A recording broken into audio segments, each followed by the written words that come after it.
Gupta, who is MBBS, MD, TM Neuro, and PDF in epilepsy. So he did MBBS and MD from Maulana Azad Medical College, Delhi, and DM training in neuroscience from GP Pant Institute, New Delhi again, and advanced epilepsy training at Venice, Italy. Currently, he is working as an associate professor of neurology at GP Pant Hospital, New Delhi. He has also working in the capacity of registrar academic at GP Pant Hospital, and has also working as an assistant warden and academic council member of University of Delhi. Special interest into the science behind our thoughts, emotions, actions, and he has a special interest among the relationship between the modern neuroscience and the spiritual knowledge. So we got a great person who is having specialty in spirituality as well as in medical science, right? And the practice of Raj Yoga lifestyle since many years, invited speaker at different spiritual scientific discourse, including Zindagi Bene Asan, which is guided at a Peace of Mind news channel or Peace of Mind TV channel, and he was also invited as a youth parliament at Gyan Sarovar as a chief speaker, recipient of many national as well as international awards, including World Federation of Neurology Fellowship Award, ILAE Barsi Award, San Servolo Barsi Award, Saroj Jha Best National Award, paper for Best National Paper Award, and train more than 500 medical personnel at Asha Kiran, which is a home for mentally retarded person under Ministry of Social Justice, Delhi. Avid speaker at both national and international forum on science behind spirituality. He has also given a talk on concept of brahmacharya, and he was invited as a speaker at reputed college of Delhi University. Recently conducted a scientific seminar on real motivation for student at Deshbandhu College at again Delhi, developing the mental resilience among students at South Campus, University of Delhi, and one-day seminar on the theme like Think and Grow Rich for the youth of Hindu Bhavan. So we have a great honor for having such a speaker at our city. So we again welcome Dr. Sopan Gupta with a big clap. So, thank you. Good afternoon everybody. तो अभी आपने इतना अच्छा session सुना, mind games. हाँ, doctors के साथ कोई माइंड गेम्स खेले, डॉक्टर्स तो वैसे ही इंटेलेक्चुअल होते हैं. तो बीच बीच में हमारी स्ट्रेसफुल लाइफ में we have fun like this, हमें अच्छा लगता है. तो लेकिन माइंड गेम्स के पीछे क्या लेसन्स हैं, हमें उसको समझना है. हर स्टोरी के पीछे कोई ना कोई एक लेसन होता है, एक टीचिंग होती है. तो अगर हमने उसको पकड़ लिया तो दैट इज़ द एसेंस. अभी नेक्स्ट सेशन से पहले हम अपने माइंड को थोड़ा सा रिलैक्सेशन देंगे, नहीं तो ज़्यादा काम करेंगे तो थक जाएगा ना. तो 1 मिनट हम सभी बिल्कुल शांत होकर बैठेंगे. Just silence, nothing, and just recharge, relax.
Okay.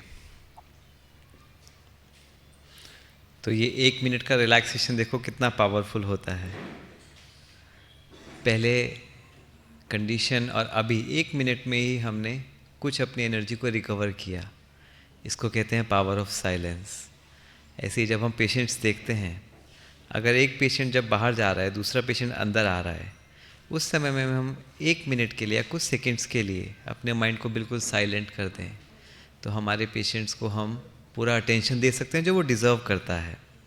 नहीं तो क्या होता है, पहला दूसरा पेशेंट देखा और जैसे जैसे वो चौथा, पाँचवा, सातवां, 10वां, 20 पेशेंट, 30 पेशेंट आते हैं तो हम एग्जॉस्ट होते जाते हैं, राइट? ओके, तो माइंड गेम हमारे शिवलाल भाई जी ने बहुत अच्छे खेले, बहुत अच्छे से हमें हंसाया, एक लाइट मूड किया।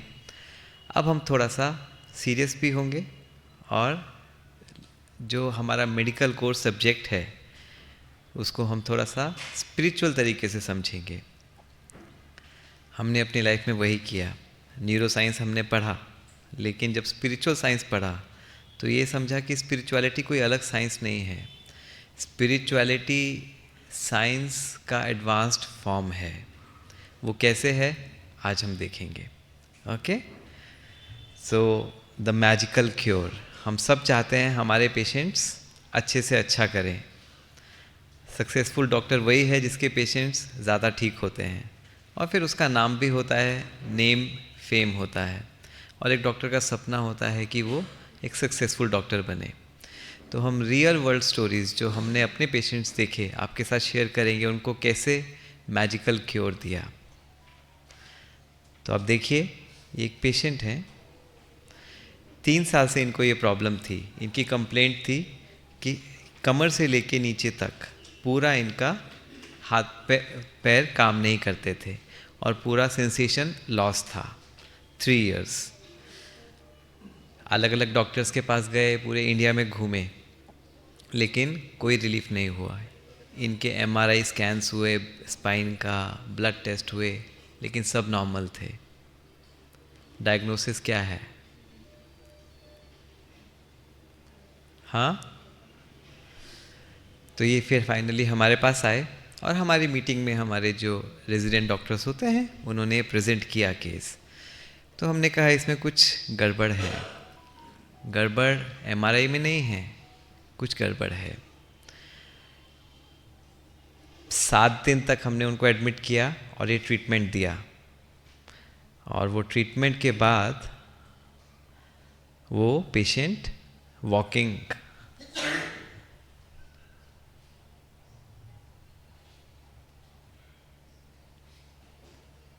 ये उनका आफ्टर 7 डेज है।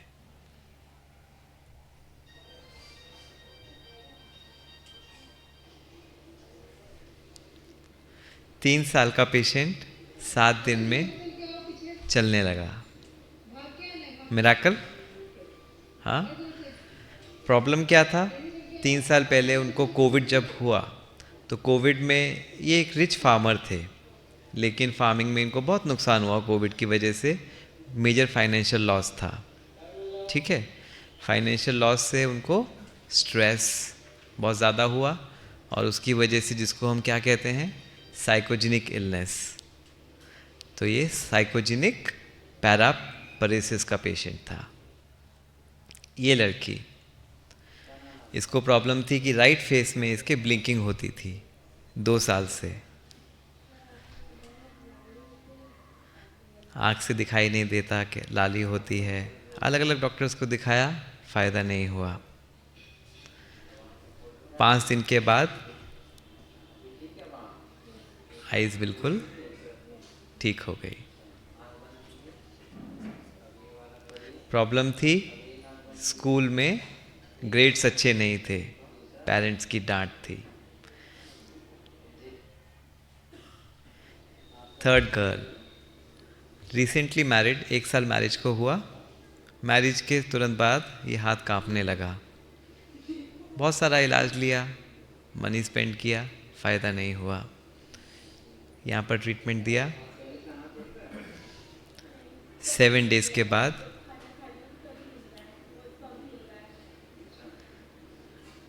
आप देख सकते हैं उसका हाथ ठीक हो गया, राइट। अनदर लेडी, ये डिफ़िकल्ट केस था, बहुत सारे फिजिशियंस ने देखा, जब ऐसी कोई मूवमेंट आती है तो न्यूरोलॉजिस्ट के पास रेफ़र करते हैं। न्यूरोलॉजिस्ट ने इनको कई मेडिसिन दी डिस्टोनिया के लिए, लेकिन ठीक नहीं हुआ। हमारे पास आया, उसको ट्रीटमेंट दिया कुछ, और आफ्टर 5 days उनकी मूवमेंट्स ठीक हो गई। मैजिकल, हर कोई चाहता है ऐसे पेशेंट ठीक हो जाएं। क्या किया हमने? प्लेसिबो दिया। हर केस में किसी की ना किसी की एक स्टोरी थी, स्ट्रेस फैक्टर था, किसी को मैरिज इश्यूज थे, किसी को फाइनेंशियल लॉस था, किसी को स्कूल में इश्यूज था, किसी का हेल्थ का इशू था। उसकी वजह से जो प्रॉब्लम्स आती हैं, साइकिक प्रॉब्लम होती हैं और वो हमारे शरीर पर असर करती हैं, जिनको हम क्या कहते हैं? साइकोसोमैटिक डिजीजेस, ये हम जानते हैं।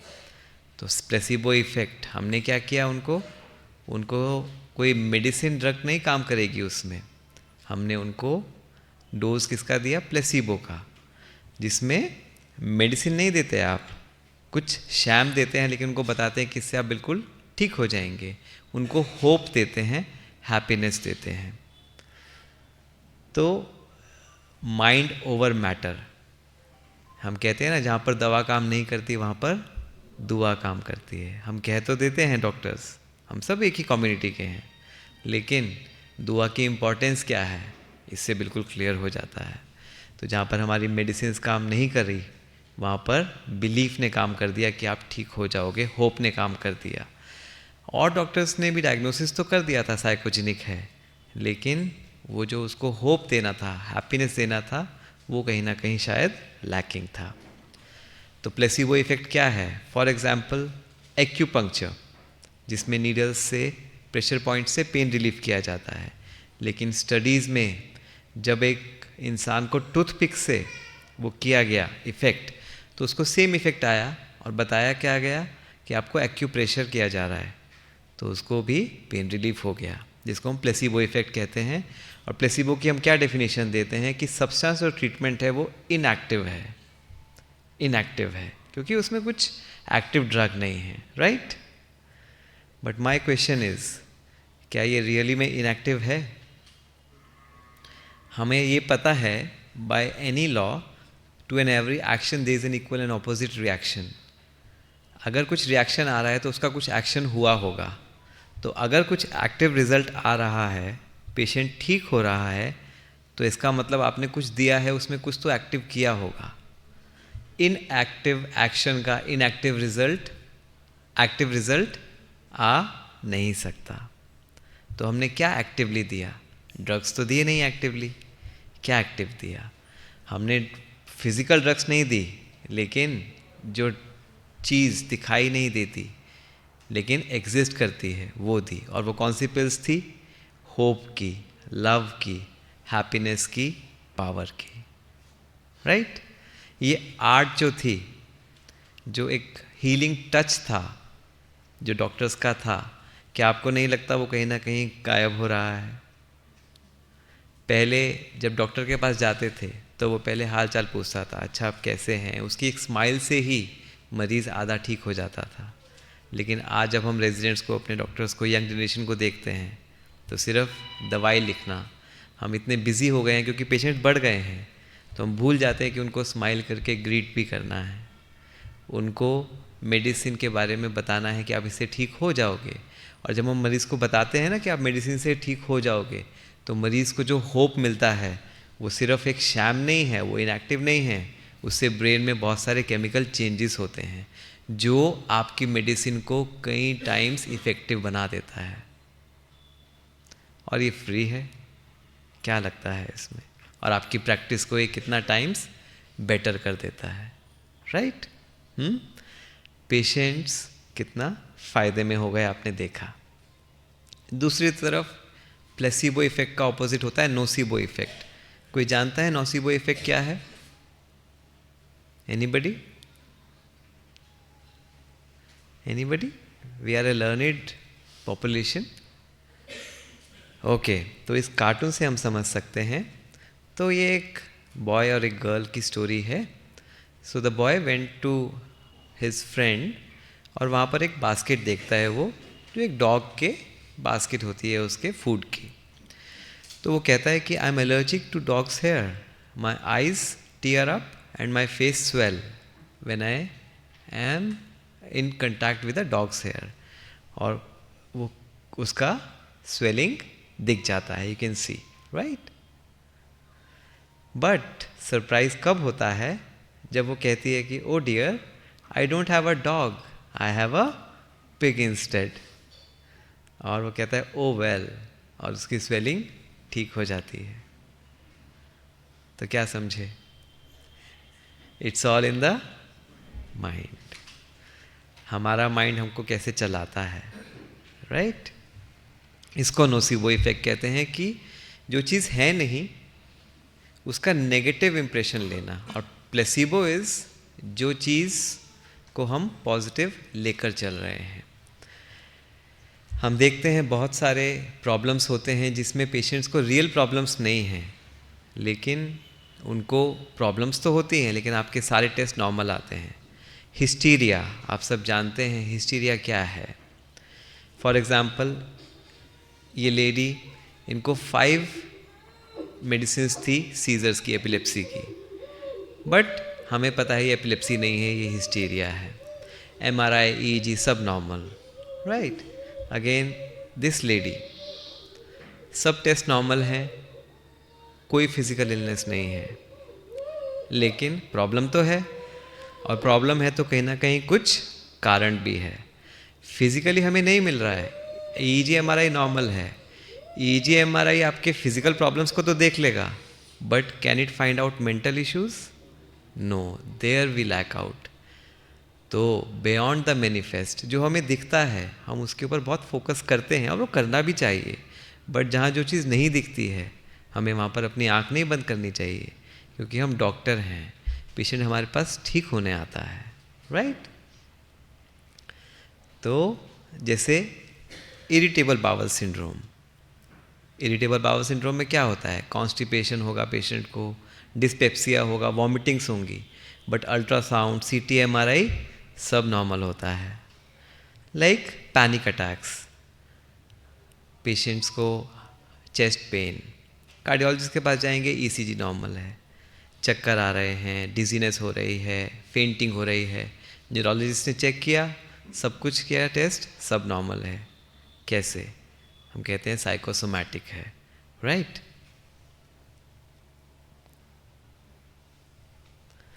ये जो पेशेंट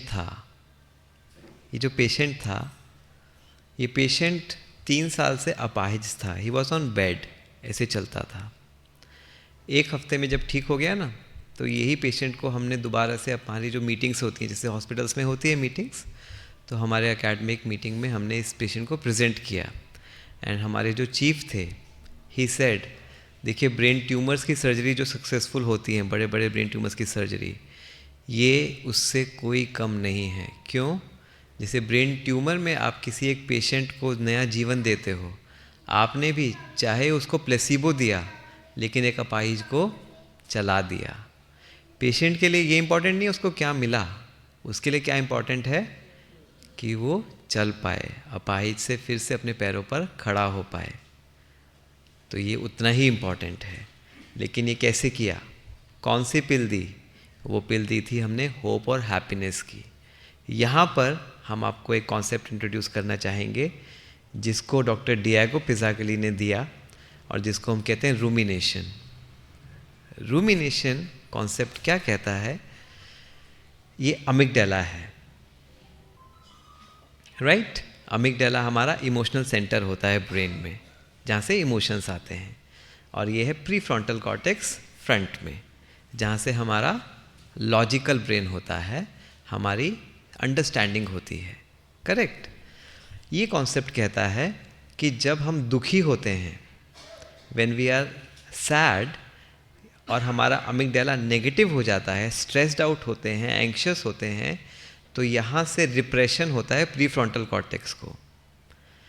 तो negative emotions will not allow the pre frontal cortex to work smoothly. या उसकी एक्टिविटी को कम कर देता है। और इसका प्रैक्टिकल एक्सपीरियंस भी ये है कि जब हम दुखी होते हैं, डिप्रेस्ड होते हैं, तो हम क्या कहते हैं कि अभी मुझसे कोई बात मत करो, मुझे कुछ समझ नहीं आ रहा है। उनके आसपास वाले कहेंगे ये तो छोटी सी बात है, इसमें समझने की क्या बात है। कहेंगे नहीं, अभी मैं बहुत डिप्रेस्ड हूँ, अभी मुझे अकेला छोड़ दो। जब हम स्ट्रेस्ड आउट होते हैं, एंग्शियस होते हैं, परेशान होते हैं, तो हमें अगर सर्जरी परफॉर्म करनी है, क्या हम कर पाते हैं? नहीं। सर्जरी तो छोड़ो, घर का काम भी करना है। हड़बड़ाहट में कैसे काम होता है? गैस में से कुकर नहीं बना पाएंगे, खाना ठीक से नहीं बना पाएंगे। और वही चीज़ अगर हम रिलैक्स्ड होते हैं, खुश होते हैं, वी आर हैप्पी, तो हम 1 घंटे में जो हम एक काम करते थे 4 काम एक साथ कर सकते हैं, राइट? स्ट्रेस में हमारा माइंड, थॉट ब्लॉक हो जाता है।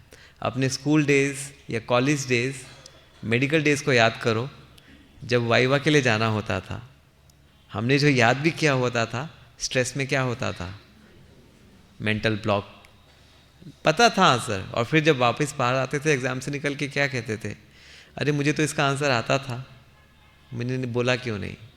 क्यों? क्योंकि इमोशंस, अगर इमोशनल सेंटर नेगेटिव हो जाता है तो वो लॉजिकल सेंटर को भी काम करने नहीं देता। और इसी वजह से कहावत बनी, love is blind. That is true, that is true. Why? क्योंकि जब लव बहुत हावी होता है तो वो लॉजिकल सेंटर को हाईजैक कर लेता है। इसीलिए जिससे हमें बहुत प्यार होता है हम उसकी गलती को छुपा देते हैं, राइट? और जिससे हमें थोड़ा सा 36 का आंकड़ा होगा, उसकी सही बात को भी हम गलत बोल देते हैं। लॉजिक के हिसाब से सही सही है, गलत गलत है, लेकिन इमोशंस जब हावी हो जाते हैं। अब ये जो पर्सन था, ये पर्सन एक मेंटली ओके पर्सन है, राइट? उसको फाइनेंशियल लॉस हुआ, फाइनेंशियल लॉस से स्ट्रेस हुआ। अब उसने ये डिज़ीज़ एक उसको एस्केप करने के लिए कि मुझे रिस्पॉन्सिबिलिटी घर की है, मैं कैसे चलाऊंगा, ये एटीट्यूड ले लिया, ठीक है? क्या इससे उसकी प्रॉब्लम सॉल्व हो जाएगी? ये उसको भी पता है। किसी भी नॉर्मल पर्सन को पता है कि मुझे कोई नुकसान हुआ तो अगर मैं उसको स्ट्रेस लूँगा तो मेरी प्रॉब्लम सॉल्व नहीं होगी, ये तो बल्कि प्रॉब्लम बढ़ जाएगी, ठीक है? लेकिन वो फिर भी इससे बाहर क्यों नहीं आ पा रहा था? क्यों उसका लॉजिकल माइंड काम नहीं कर रहा था? क्यों? क्योंकि उसका इमोशनल माइंड नेगेटिव हो गया था, स्ट्रेस्ड आउट हो गया था, करेक्ट? अभी हम सुनते हैं, आपने भी सुना होगा, डॉक्टर्स के केसेस में भी सुसाइड्स होते हैं, न्यूज़ में आता है, हार्ट अटैक्स होते हैं, स्ट्रेस, एंग्जाइटी बहुत ज़्यादा है, मेडिको लीगल इश्यूज़ हैं, प्रॉब्लम्स हैं, लेकिन क्या उससे सोल्यूशन मिल जाता है? सुसाइड करने से क्या सोल्यूशन हो गया या और प्रॉब्लम बढ़ गया? लेकिन क्यों एक इंटेलेक्चुअल पर्सन ने सुसाइड कर लिया? आपको वंडर लगता होगा कि कैसे कर लिया? ऐसे कर लिया क्योंकि उसका इमोशनल माइंड इतना नेगेटिव हो गया कि वो लॉजिकल माइंड को काम करने नहीं दे रहा था। तो उसके लिए उसको नहीं समझ में आ रहा है what is right, what is wrong, right? ऐसे ही इस व्यक्ति को उस समय नहीं समझ में आ रहा था। हमने क्या किया? जो उसको चलाया, मैजिक क्या किया? उसके इमोशनल माइंड को पॉजिटिव कर दिया, हैप्पीनेस दे दी, इमोशनल माइंड को हील कर दिया। लॉजिकल माइंड तो उसका ठीक ही था, लॉजिकल माइंड में प्रॉब्लम नहीं थी। इमोशनल माइंड को ठीक किया, उसका जो एक्शन नेगेटिव हो रहा था लॉजिकल माइंड पे वो ठीक हो गया, तो वो चलने लगा। इसीलिए कहते हैं जहाँ पर दिल है वहाँ पर दिमाग भी है। तो दिल के साथ दिमाग, और दोनों जब मिलते हैं तभी वंडर्स होते हैं। आज देखो पेरेंट्स अपने बच्चों को साइकोलॉजिस्ट के पास लेकर जाते हैं काउंसलिंग के लिए, ये बहुत कॉमन देखते हैं हम। कारण क्या है? पेरेंट्स अपने बच्चों के साथ सिंस बर्थ हैं, वो नहीं समझा पा रहे, काउंसलर समझा देंगे। क्यों? क्या फ़र्क है दोनों में? काउंसलर की बात बच्चे सुनते हैं इसलिए तो लेके जाते हैं, नहीं तो क्यों लेकर जाते? पेरेंट्स की नहीं सुनते हैं, क्यों? क्योंकि पेरेंट्स कैसे समझाते हैं? डांट के। उनके इमोशनल माइंड को नेगेटिव करते हैं और एक्सपेक्ट करते हैं कि लॉजिकल माइंड उनका काम करे। होगा नहीं। हमारी छोटी सी नीस है 6 इयर्स की, बहुत शार्प है, ब्रिलियंट स्टूडेंट है, लेकिन एक बार मम्मी उसकी डांट रही थी पढ़ाते हुए, तो उसकी मम्मी ने कहा तुम्हें ये भी नहीं आता, वो भी नहीं आता, तुम कुछ नहीं कर सकती। उस बच्ची ने इतने प्यार से कहा, हाँ मम्मी मैं कुछ नहीं कर सकती, मुझसे कोई सवाल सॉल्व नहीं होगा। जबकि वो बच्ची ब्रिलियंट है। क्यों? इमोशनल माइंड डाउन होगा तो लॉजिक भी, हमारा जो पावर है वो भी ब्रेन की ख़त्म हो जाती है।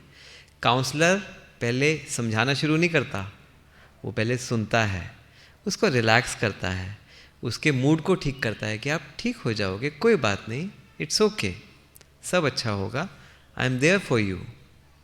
पहले इमोशनल माइंड को हील करता है, लॉजिक माइंड तो उसका समझ ही रहा होता है बच्चे का, तो वो तुरंत पिकअप कर लेता है सिग्नल। तो लेसन क्या है? लेसन क्या है? Happiness boost your brain power. हम में से कोई चाहता है हमारे ब्रेन की पावर कम हो? नहीं चाहता ना? पक्का कोई भी नहीं चाहता। लेकिन हम करते क्या हैं? हमसे कोई गलती हुई, दूसरों की तो छोड़ो, हमसे कोई गलती हुई, खुद को कितना कोसते हैं, गिल्ट में चले जाते हैं, गिल्ट में, अपने आप को एक क्रिमिनल समझने लगते हैं। गलती कुछ भी हुई, इंसान है तो गलती हो सकती है, दैट्स ओके, लेकिन कितना गिल्ट में जाते हैं। गिल्ट में जाना मतलब emotional mind is down, depression में चले जाते हैं, राइट? तो लॉजिक माइंड काम करेगा, तो हम सॉल्यूशन की तरफ जा रहे हैं, सॉल्यूशन से दूर जा रहे हैं। लॉजिकल माइंड काम नहीं करेगा तो सॉल्यूशन ढूंढ ही नहीं पाओगे, और दूसरों के साथ भी फिर वही करते हैं। तो आज से हम चेंज करेंगे। क्या चेंज करेंगे? हमेशा खुश रहेंगे, चाहे प्रॉब्लम्स बाहर हैं, प्रॉब्लम्स बाहर हैं, उनको अगर हमें सॉर्ट आउट करना है तो हम कैसे कर सकते हैं सॉर्ट आउट? खुश रह के या स्ट्रेस होके? खुश रह के। पक्का? इसीलिए मन को मित्र भी कहते हैं और मन को शत्रु भी। समझे क्यों कहते हैं? मन अगर शक्तिशाली, पावरफुल है, पॉजिटिव है, तो आपके वो लॉजिकल ब्रेन को बहुत स्टिमुलेट कर देगा, बूस्ट कर देगा, और अगर उसको नेगेटिव कर दिया तो आपके लॉजिकल ब्रेन को भी शट डाउन कर देगा। क्लियर है? तो अब तो स्ट्रेस नहीं लेंगे कभी। हो गया पक्का? बंद करें लेक्चर यहाँ पर? ओके, ठीक है। तो भाई कितने लोग अभी भी कहते हैं कि आप, ये तो हमें समझ में आ गया कि खुश रहना हमारे लिए अच्छा है, प्रॉब्लम को हम बेटर सॉल्व कर सकते हैं, तो ये हमें समझ में आ गया। ज़रा हैंड रेस करेंगे। ये तो क्लियर है, लेकिन अभी भी हमें नहीं लगता कि हम हमेशा खुश रह सकते हैं। ठीक है, हमसे भी कोई कहे कि खुश रहो, जो दुनिया कहती आई है, आज आपने सिर्फ एक लॉजिक बता दिया कि क्या लॉजिक है, समझ में आ गया। हमें पता है कि खुश रहना चाहिए, कौन कहता है कि खुश नहीं रहो? ये तो कोई भी नहीं कहता, ये तो बहुत ऑब्वियस सी बात है। लेकिन हम खुश नहीं रह पाते, तो क्या हमेशा खुश रहना पॉसिबल है भी? सवाल उठेगा मन में, नहीं उठेगा? देखते हैं। Okay, back to your MBBS days, back to your graduation days. Conditioning सबको पता है?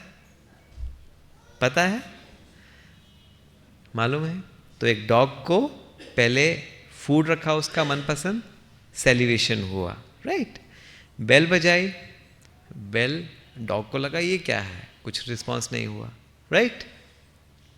फिर कुछ दिन तक क्या किया? बेल और फूड साथ साथ रखा, तो सेलिवेशन हुआ। अब उसके बाद साइंटिस्ट ने क्या किया? सिर्फ बेल बजाई, तो सेलिवेशन होगा नहीं होगा?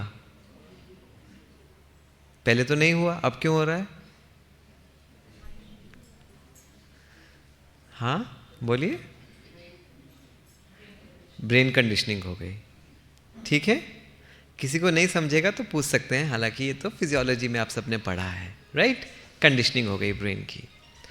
एग्जैक्टली हमने दो चीज़ें हैं, बेल और फूड, पहले बेल से कोई सेलिब्रेशन नहीं हुआ था, फूड से हुआ था, लेकिन दोनों को कंबाइन कर दिया तो अब बिना फूड के भी सेलिब्रेशन हो रहा है, मतलब बेल सेलिब्रेशन कर रहा है। और चीज़ लग रही है ना कि बेल से कैसे सेलिब्रेशन हो रहा है, राइट? ऐसे ही बाहर की जो सिचुएशन है और जो मेरे मन का रिस्पॉन्स है स्ट्रेस का, बाहर कुछ खराब हुआ, पेशेंट की तबीयत ठीक नहीं हुई, पेशेंट ने कुछ बदतमीज़ी की, घर में मुझसे किसी ने झगड़ा किया, मेरा कोई काम नहीं बना, मुझे फाइनेंशियल लॉस हुआ, ये बाहर की सिचुएशन है। और हमारा रिस्पॉन्स बहुत टेंशन हो रही है, बहुत एंग्जाइटी हो रही है, नींद नहीं आ रही है, मेरे को बहुत डिप्रेशन फील हो रहा है। हमने दोनों को कंडीशन कर दिया, कपल कर दिया। हमने क्या कहा, अगर बाहर की सिचुएशन प्रॉब्लम है तो अंदर तो प्रॉब्लम होगा ही होगा, स्ट्रेस तो आएगा ही, इसमें सोचने की क्या बात है। अगर आप मुझसे कहो कि बाहर प्रॉब्लम है और आप अंदर से स्ट्रेस ना करो, ये तो बहुत अननेचुरल चीज़ है। यही कहेंगे ना, भाई बाहर प्रॉब्लम है तो स्ट्रेस तो होगा ही। हमने आज सेशन की शुरुआत हम सुन रहे थे, तो हमारे डॉक्टर निर्मल ने शुरुआत कैसे की, हमारे डॉक्टर्स की लाइफ में स्ट्रेस तो एक पार्ट है, हिस्सा है, हमने उसको एक नेचुरल मान लिया। But is it so? जैसे उस डॉग के लिए वो कंडीशनिंग इतनी पक्की हो गई थी कि अब बेल बजते ही उसको सेलिब्रेशन हो रहा है, which is not natural. Similarly बाहर की परिस्थिति सिचुएशन एक चीज़ है, मेरा रिस्पॉन्स इंडिपेंडेंट है। इट्स नॉट दैट कि ये होगा तो ये होगा ही होगा। जैसे बेल और फूड अलग अलग है, ऐसे ही बाहर की सिचुएशन और मेरा रिस्पॉन्स अलग है। Can there be a different response? Can there be a different response? हो सकता है। क्या रिस्पॉन्स होना चाहिए आपके हिसाब से? क्या रिस्पॉन्स होना चाहिए? बाहर एक प्रॉब्लम आई, आप स्ट्रेस ना क्रिएट करके दूसरा रिस्पॉन्स क्रिएट करना चाहते हो, क्या? सॉल्यूशन तो हम चाहते ही हैं, लेकिन स्ट्रेस की जगह कौन सा emotion? Stress is a emotion, है ना? Sadness, smile, yes. अभी हमने देखा ना, happiness gives you brain power to deal with the situation. हम सब चाहते हैं हमारी प्रॉब्लम ठीक हो जाए, लेकिन अनफॉर्चुनेटली कंडीशनिंग इतनी पक्की है कि हम सॉल्यूशन की तरफ चाहते तो हैं जाना, लेकिन जा किस ऑपोजिट डायरेक्शन में जा रहे हैं। हमें पता है कि हैप्पी अगर हमारा माइंड रहेगा तो हम सॉल्यूशन अच्छे से ढूंढ पाएंगे, which you said which very rightly. लेकिन हम हैप्पीनेस ना क्रिएट करके क्या क्रिएट कर रहे हैं? Stress, anxiety, tension. और फिर जब स्ट्रेस, टेंशन, एंग्जाइटी होगा तो ब्रेन ठीक से काम नहीं करेगा, एक और गलती करते हैं, गलती पे की गलती, गलती पे गलती, वो एक विशियस साइकिल बन जाती है। और फिर वहाँ पर अगर भगवान मददगार है तो शायद वो ठीक कर दे तो ठीक हो जाए, नहीं तो हमने तो गलत राह पकड़ ही ली थी। करेक्ट है ना? तो आज हम इस कंडीशनिंग को समझ के अब जो हमारा सेलिब्रेशन मतलब एक ऑटोमेटिक रिस्पॉन्स बना लिया था स्ट्रेस क्रिएट करने का, उसको अलग कर देंगे कंडीशन से। प्रॉब्लम्स तो बाहर आएंगी, हम सोचे प्रॉब्लम्स ना आए, वो तो हो नहीं सकता, प्रॉब्लम्स तो सबकी लाइफ में आएंगी, लेकिन हमें उनको ठीक करना है। तो ठीक करने का रिस्पॉन्स क्या होगा? हैप्पीनेस रिस्पॉन्स, अपने माइंड को हैप्पी। इसीलिए आज से हम ये प्लेज कर लेंगे, हमें समझ में आ गया है, प्रॉब्लम आते ही हमारे दिमाग में एकदम आ जाना चाहिए। स्ट्रेस आने लगे ना, एकदम घबराहट होने लगे, तो एकदम से अपने माइंड को बोलना, देखो तुम घबराहट करोगे ना तो और सोल्यूशन नहीं मिलेगा और तुम सोल्यूशन से दूर जाओगे। तो कोई बात नहीं, खुश रहो, खुश रह के सोल्यूशन ढूंढो। सोल्यूशन तो हम हर कोई ढूंढते हैं, लेकिन खुश रह के। इसीलिए मरीज़ को हम क्या कहते हैं, देखो बीमारी तो सहनी पड़ेगी, दुखी हो के सहो या खुश हो के सहो, किस में फ़ायदा ज़्यादा है? तो ये जो हमारे साथ में प्रॉब्लम्स आती हैं, ये भी एक बीमारियाँ ही तो हैं। वो फिज़िकल बीमारी है जो हमने पढ़ा है, और ये मेंटल या हमारे पर्सनल प्रॉब्लम्स आती हैं। तो खुश है के सह लेते हैं, और खुश होके सहेंगे, अच्छी तरह से सॉल्यूशन भी कर पाएंगे। Understanding, right? Beyond the manifest. सबको पता है, लेकिन इस चीज़ को अब हमें अपने नॉलेज की आइज से देखना है, right? With me, so far clear? Okay. विचारों की अभी बात चल रही थी पिछले सेशन में कि हमारे विचार कितने पावरफुल होते हैं, राइट? विचार हमारे इमोशंस पे अभी हमने बात की, कैसे इमोशंस हमारे ब्रेन को अफेक्ट करते हैं। हमारे जो थॉट्स हैं वो नेचर को भी अफेक्ट कर सकते हैं। कैसे? ये डॉक्टर मसारू इमोटो हैं जापान के, इन्होंने एक एक्सपेरिमेंट किया। आप लोग कुछ लोग जानते भी होंगे। कौन जानते हैं इस एक्सपेरिमेंट के बारे में? Very nice. इसका मतलब थोड़ा एक्स्ट्रा करिकुलर भी पढ़ते रहते हैं। ओके।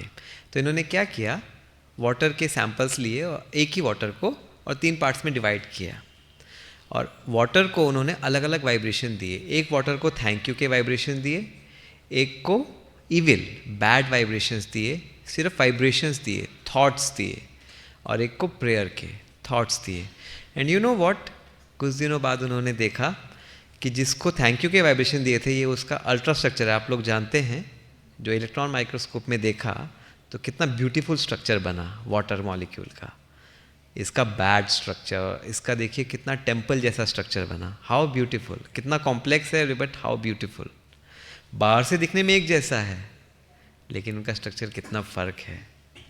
तो इसका मतलब वो थॉट्स एक एनर्जी के फॉर्म में ट्रैवल करके वाटर ने एब्जॉर्ब किया। This is what we are doing day in and day out. We are radiating energy from our thoughts to others, and not just to others, to our cells also. जब हम खुद को कुछ कहते हैं, हम खुद को अगर ब्लेम करते हैं बहुत ज़्यादा, गलती कर दी, तुम तो किसी काम के नहीं हो, तुमसे कुछ नहीं होता, I am a bad mother, I am a bad doctor, I am a bad father, I am a bad son, you are actually cursing yourself, you are making yourself bad. वो correct करने का सही तरीका नहीं है। ठीक है, अगर कोई कमी है तो उसको ठीक करने का तरीका क्या है वो आगे देखते हैं। Okay. Amazing story of Amazon jungle. Amazon jungle south America में है, उसकी अमेजिंग स्टोरी। जंगल में कौन होते हैं? The tribes, Adivasi, right. आपको पता है वहाँ पर उनको क्या, जब कोई पेड़ गिराना होता है तो व्हाट दे डू इज़, उसको टच भी नहीं करते। They would just collect around the tree and they would hurl abuses on that tree. सिर्फ उसको बहुत सारी गालियाँ देते हैं, जो भी उनको गालियाँ आती हैं वो जब बहुत सारी गालियाँ उसको देते हैं। एंड 1 महीने बाद वो पेड़ खुद सूख के गिर जाता है। Can you believe that?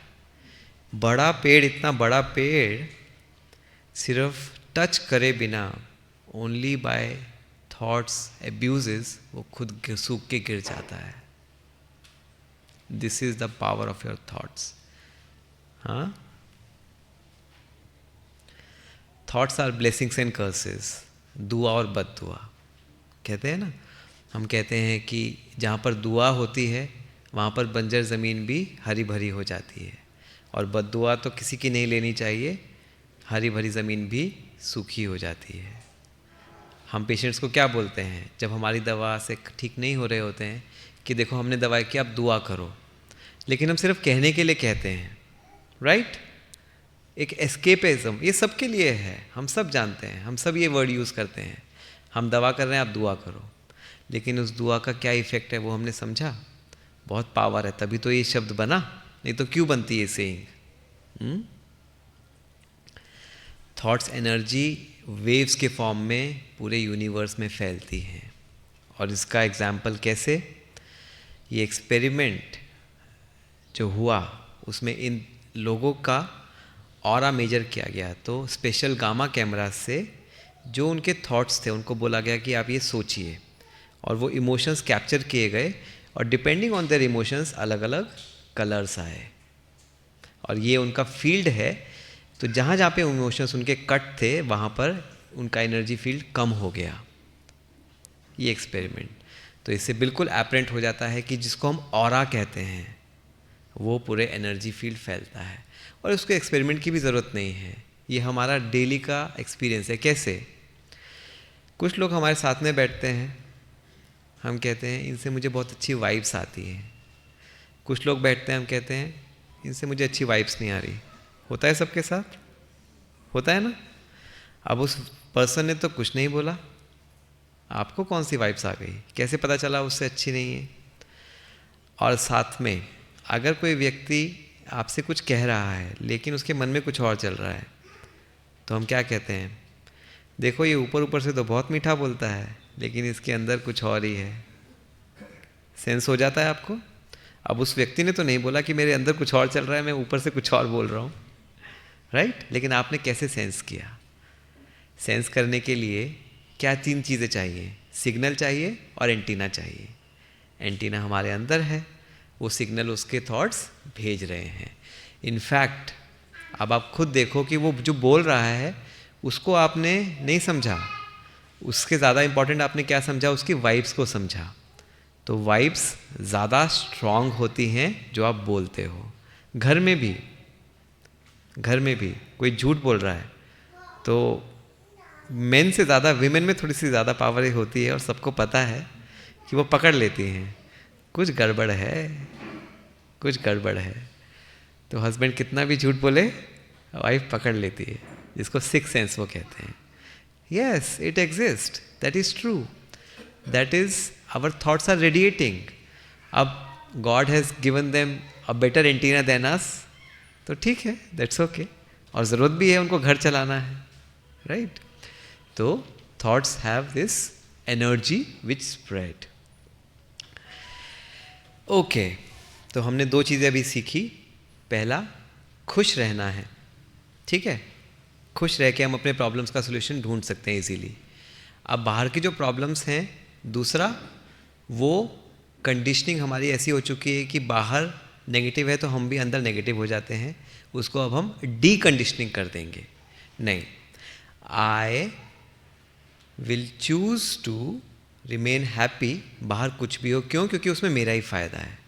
With this understanding, it's not natural, it's not that कि ये दोनों एक ही चीज़ें, ये दोनों अलग अलग चीज़ें हैं, राइट। लेकिन नेक्स्ट सवाल आता है, अभी तो आपने बता दिया, हमने सुन भी लिया, हमें बहुत अच्छा भी लगा, हम करेंगे भी, लेकिन आप 1 हफ्ते बाद वापस आओगे, आपने जो बताया था ना वो हुआ नहीं मुझसे। वो पेशेंट इतना ख़राब था ना, उसने इतनी बदतमीज़ी से बोला, मैं क्या करूं, मुझे स्ट्रेस होना ही था। वो इतना बड़ा मेरे सामने प्रॉब्लम आ गई कि मेरे सामने वो स्ट्रेस मुझे हुआ ही, मैं कंट्रोल कर ही नहीं पाया, क्योंकि बाहर नेगेटिविटी बहुत ज़्यादा है, उसका इन्फ्लुएंस हम पर आएगा। आज हमने ठान लिया कि हम खुश रहेंगे। अब आसपास वाले तो हम जानते हैं, घर से पहले तो घर में ही शुरुआत हो जाती है, ठीक है। बच्चे को कौन तैयार करेगा, खाना कौन बनाएगा, तुमने मुझे लेट किया, तुम्हारी वजह से ये हुआ।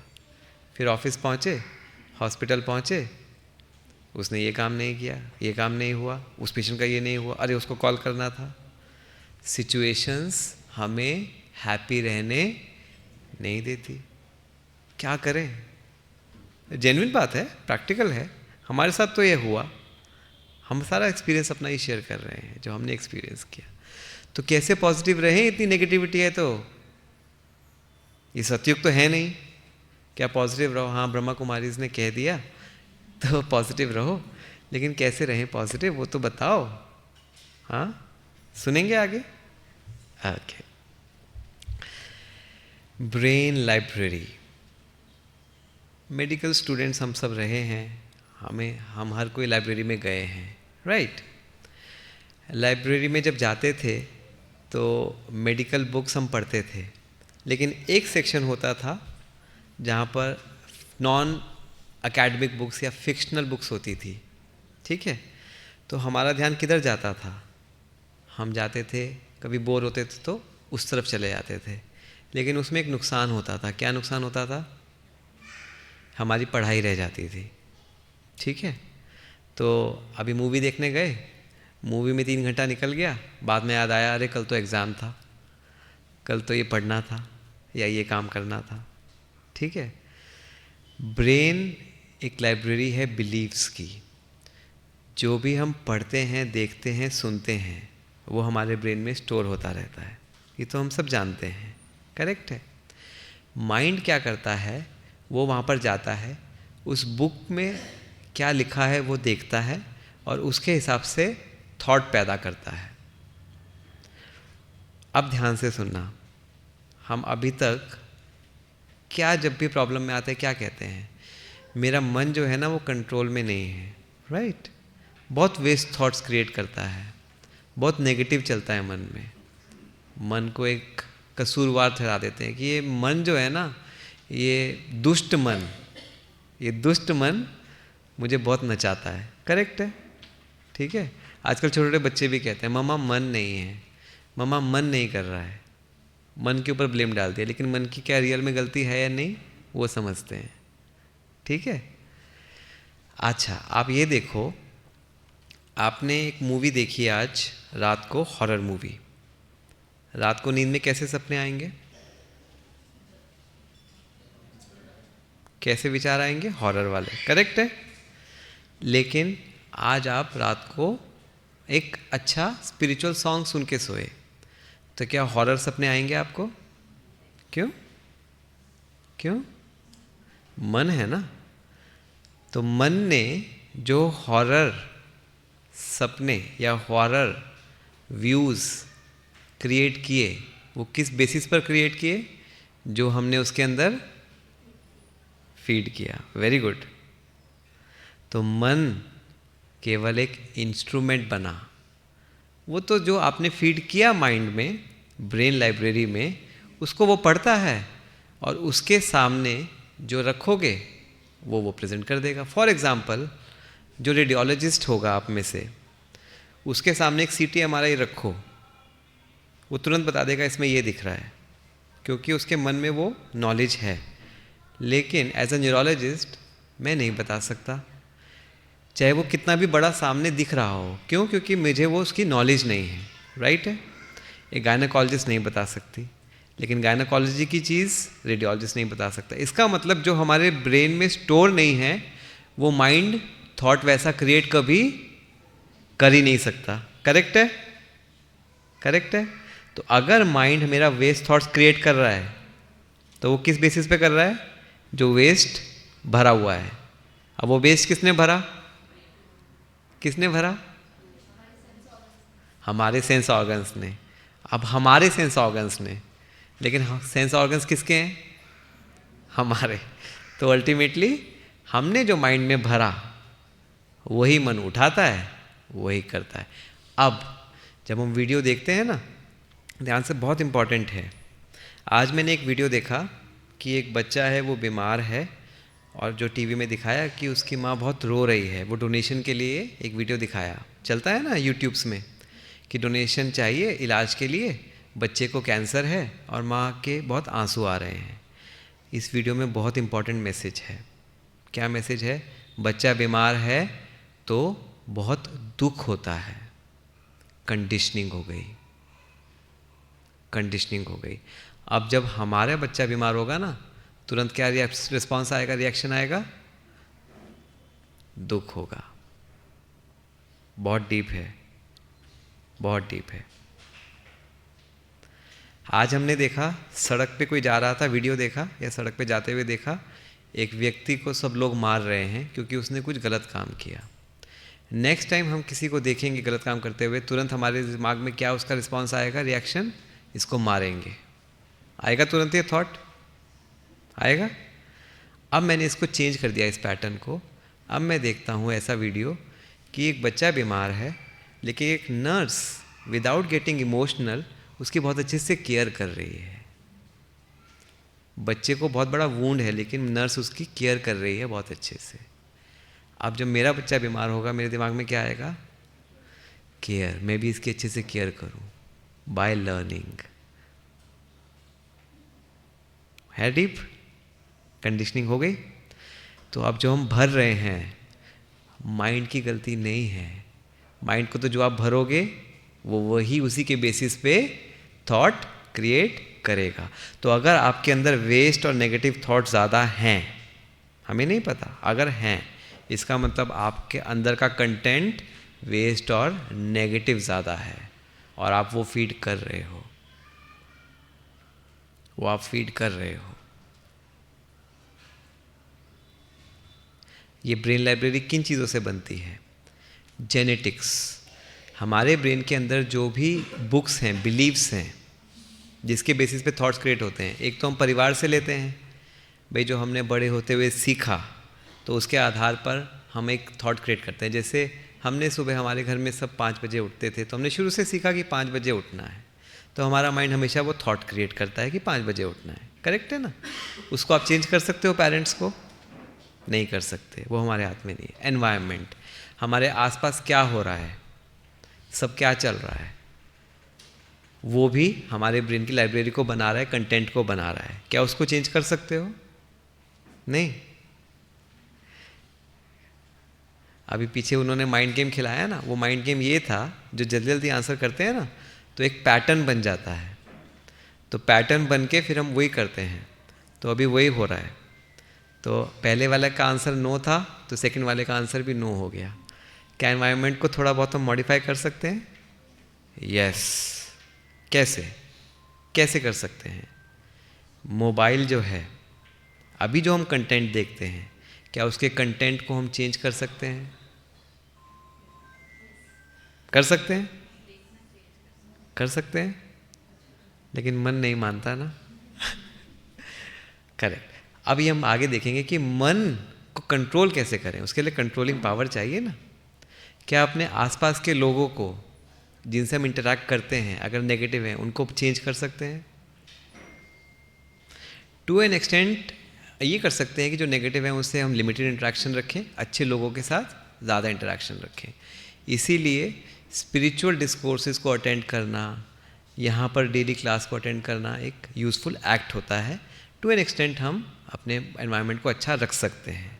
अपने घर में टीवी में हम स्पिरिचुअल चैनल्स चला सकते हैं, जिससे हमें वो इन्फॉर्मेशन मिले। एक्सपीरियंस से हम, हमारे बिलीव्स बनते हैं, और फाइनली जो भी हम पढ़ते हैं, नॉलेज लेते हैं। तो अगर हम अच्छी नॉलेज लेते हैं, पहले हम भी इंस्टाग्राम, ट्विटर, फेसबुक, उस पे जो भी आया पढ़ते थे, हर चीज़ पढ़ते थे।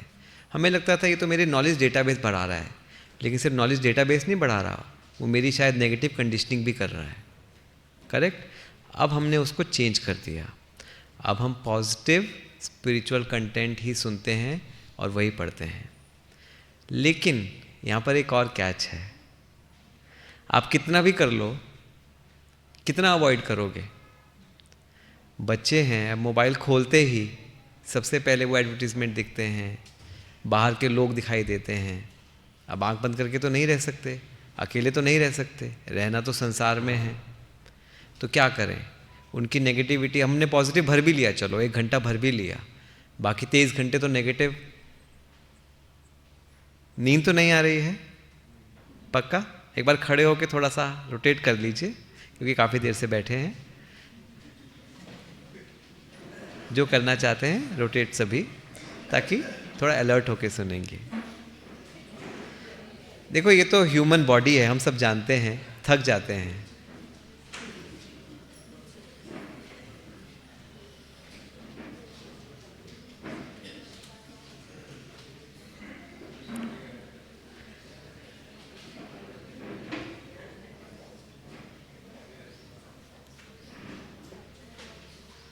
या ऐसा भी हो सकता है कि लेक्चर में इतना इंटरेस्ट आ रहा है कि ठीक है, हम चाहते हैं कि कंटिन्यू रहे।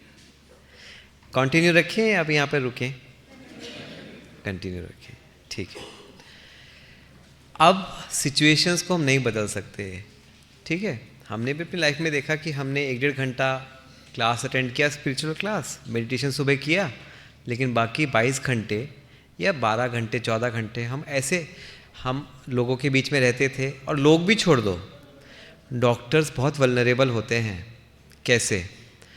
जब पेशेंट्स आते हैं ना, हमारे न्यूरो फील्ड है हमारा, हम ब्रेन के ट्यूमर्स, बच्चों को मायोपैथी, न्यूरोपैथी, ऐसी ऐसी प्रॉब्लम्स देखते हैं जो शायद ठीक नहीं भी हो सकती हैं। स्ट्रोक है, जो आपको पता है कि लाइफ लॉन्ग डिसऑर्डर्स हैं, एपिलेप्सी, ये सब प्रॉब्लम्स हैं।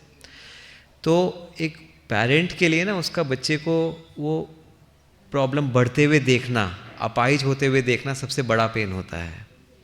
वो देख रहा है कि मेरा बच्चा धीरे धीरे अपाहिज बन रहा है, वो चल नहीं पा रहा है, और उसको डॉक्टर ये कहे कि आपका बच्चा धीरे धीरे व्हील चेयर में आ जाएगा और धीरे धीरे एक दिन बिल्कुल बेड पे आ जाएगा।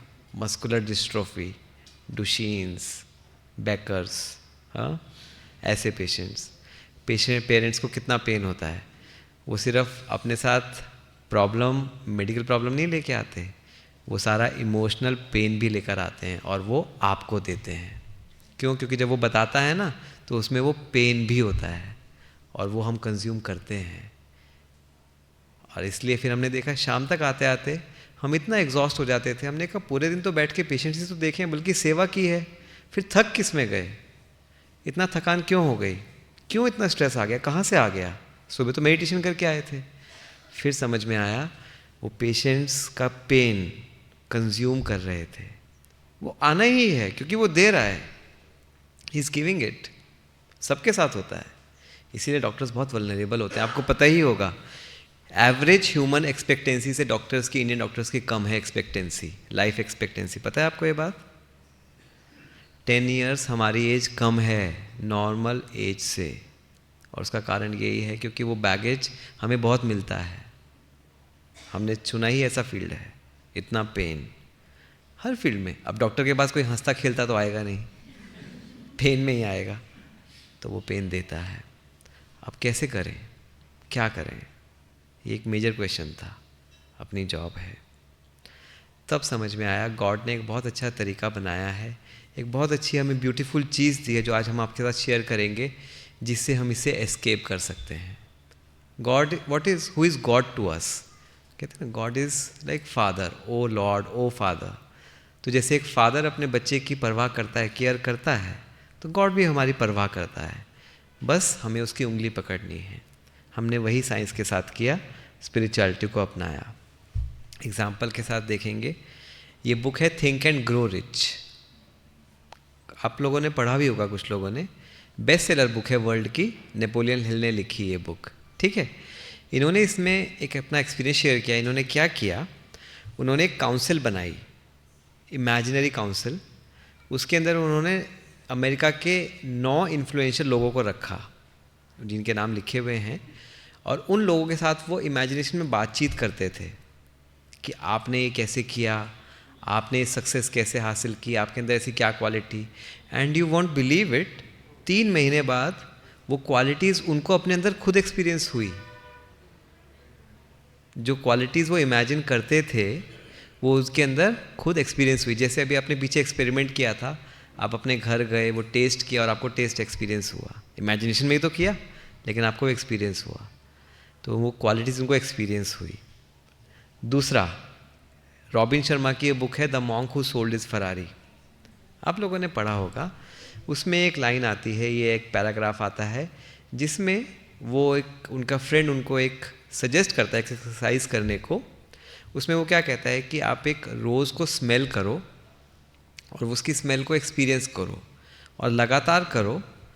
और उसमें if I read this line, तो वो क्या कहता है, if you have faith and believe in your dreams, you will eventually move beyond the thorns into the glory of the flower.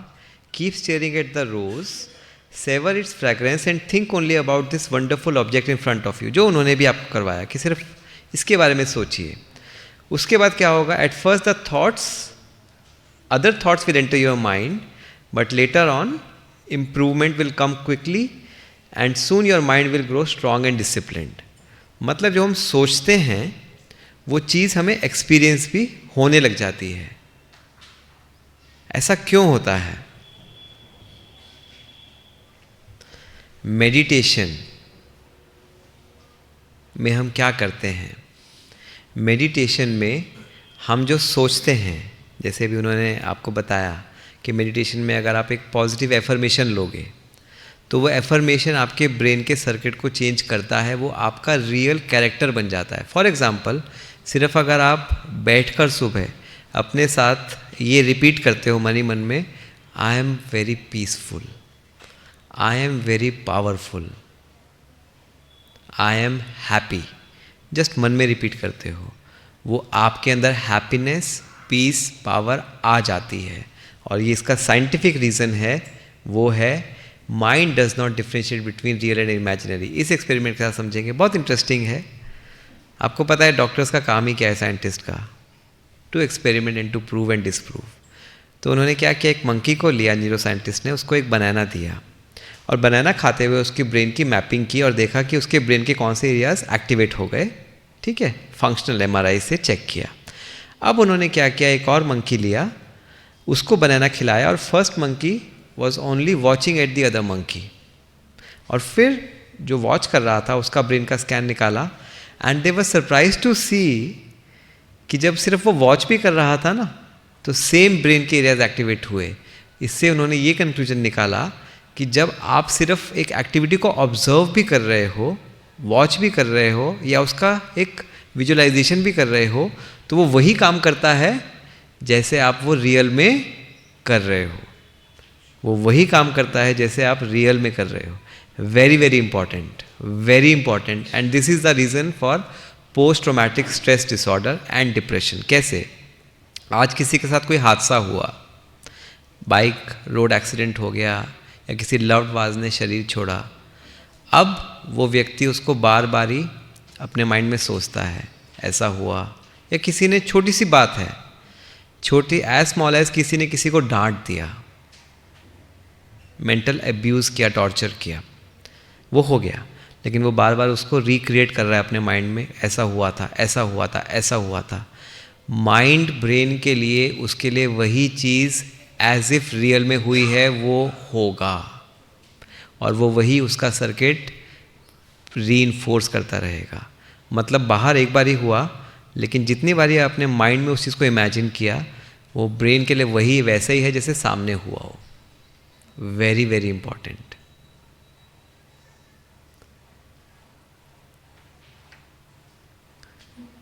ठीक है, अब हम कोई नहीं चाहता कि हम डिप्रेशन में जाएं, पोस्ट ट्रॉमेटिक स्ट्रेस डिसऑर्डर में जाएं, भूलना चाहते हैं, लेकिन हमने उस सर्किटरी को बहुत स्ट्रांग बनाया। लेकिन अगर हमें ये समझ में आ गया है तो अब हम जब सोचेंगे तो सोच कर सोचेंगे कि हम क्या सोच रहे हैं। क्यों? क्योंकि सोचना भी वैसे ही है जैसे आप रियल में वो कर रहे हो।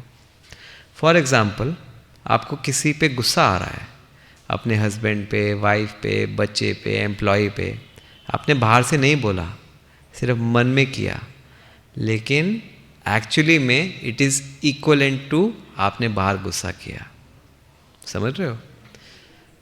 तो जो आप बाहर नहीं करते वो अंदर भी मत करो, बिकॉज वो दोनों ब्रेन के लिए तो एक ही बात है। हम कहते हैं ना, मैंने सामने से तो कुछ नहीं बोला, लेकिन मन में अगर चल रहा है तो इट इज़ इक्वलेंट। अब इसको हम उल्टा कैसे यूज़ कर सकते हैं?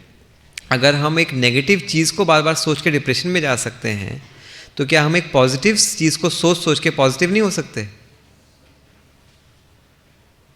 प्रिंसिपल तो वही है, वही मेडिटेशन है।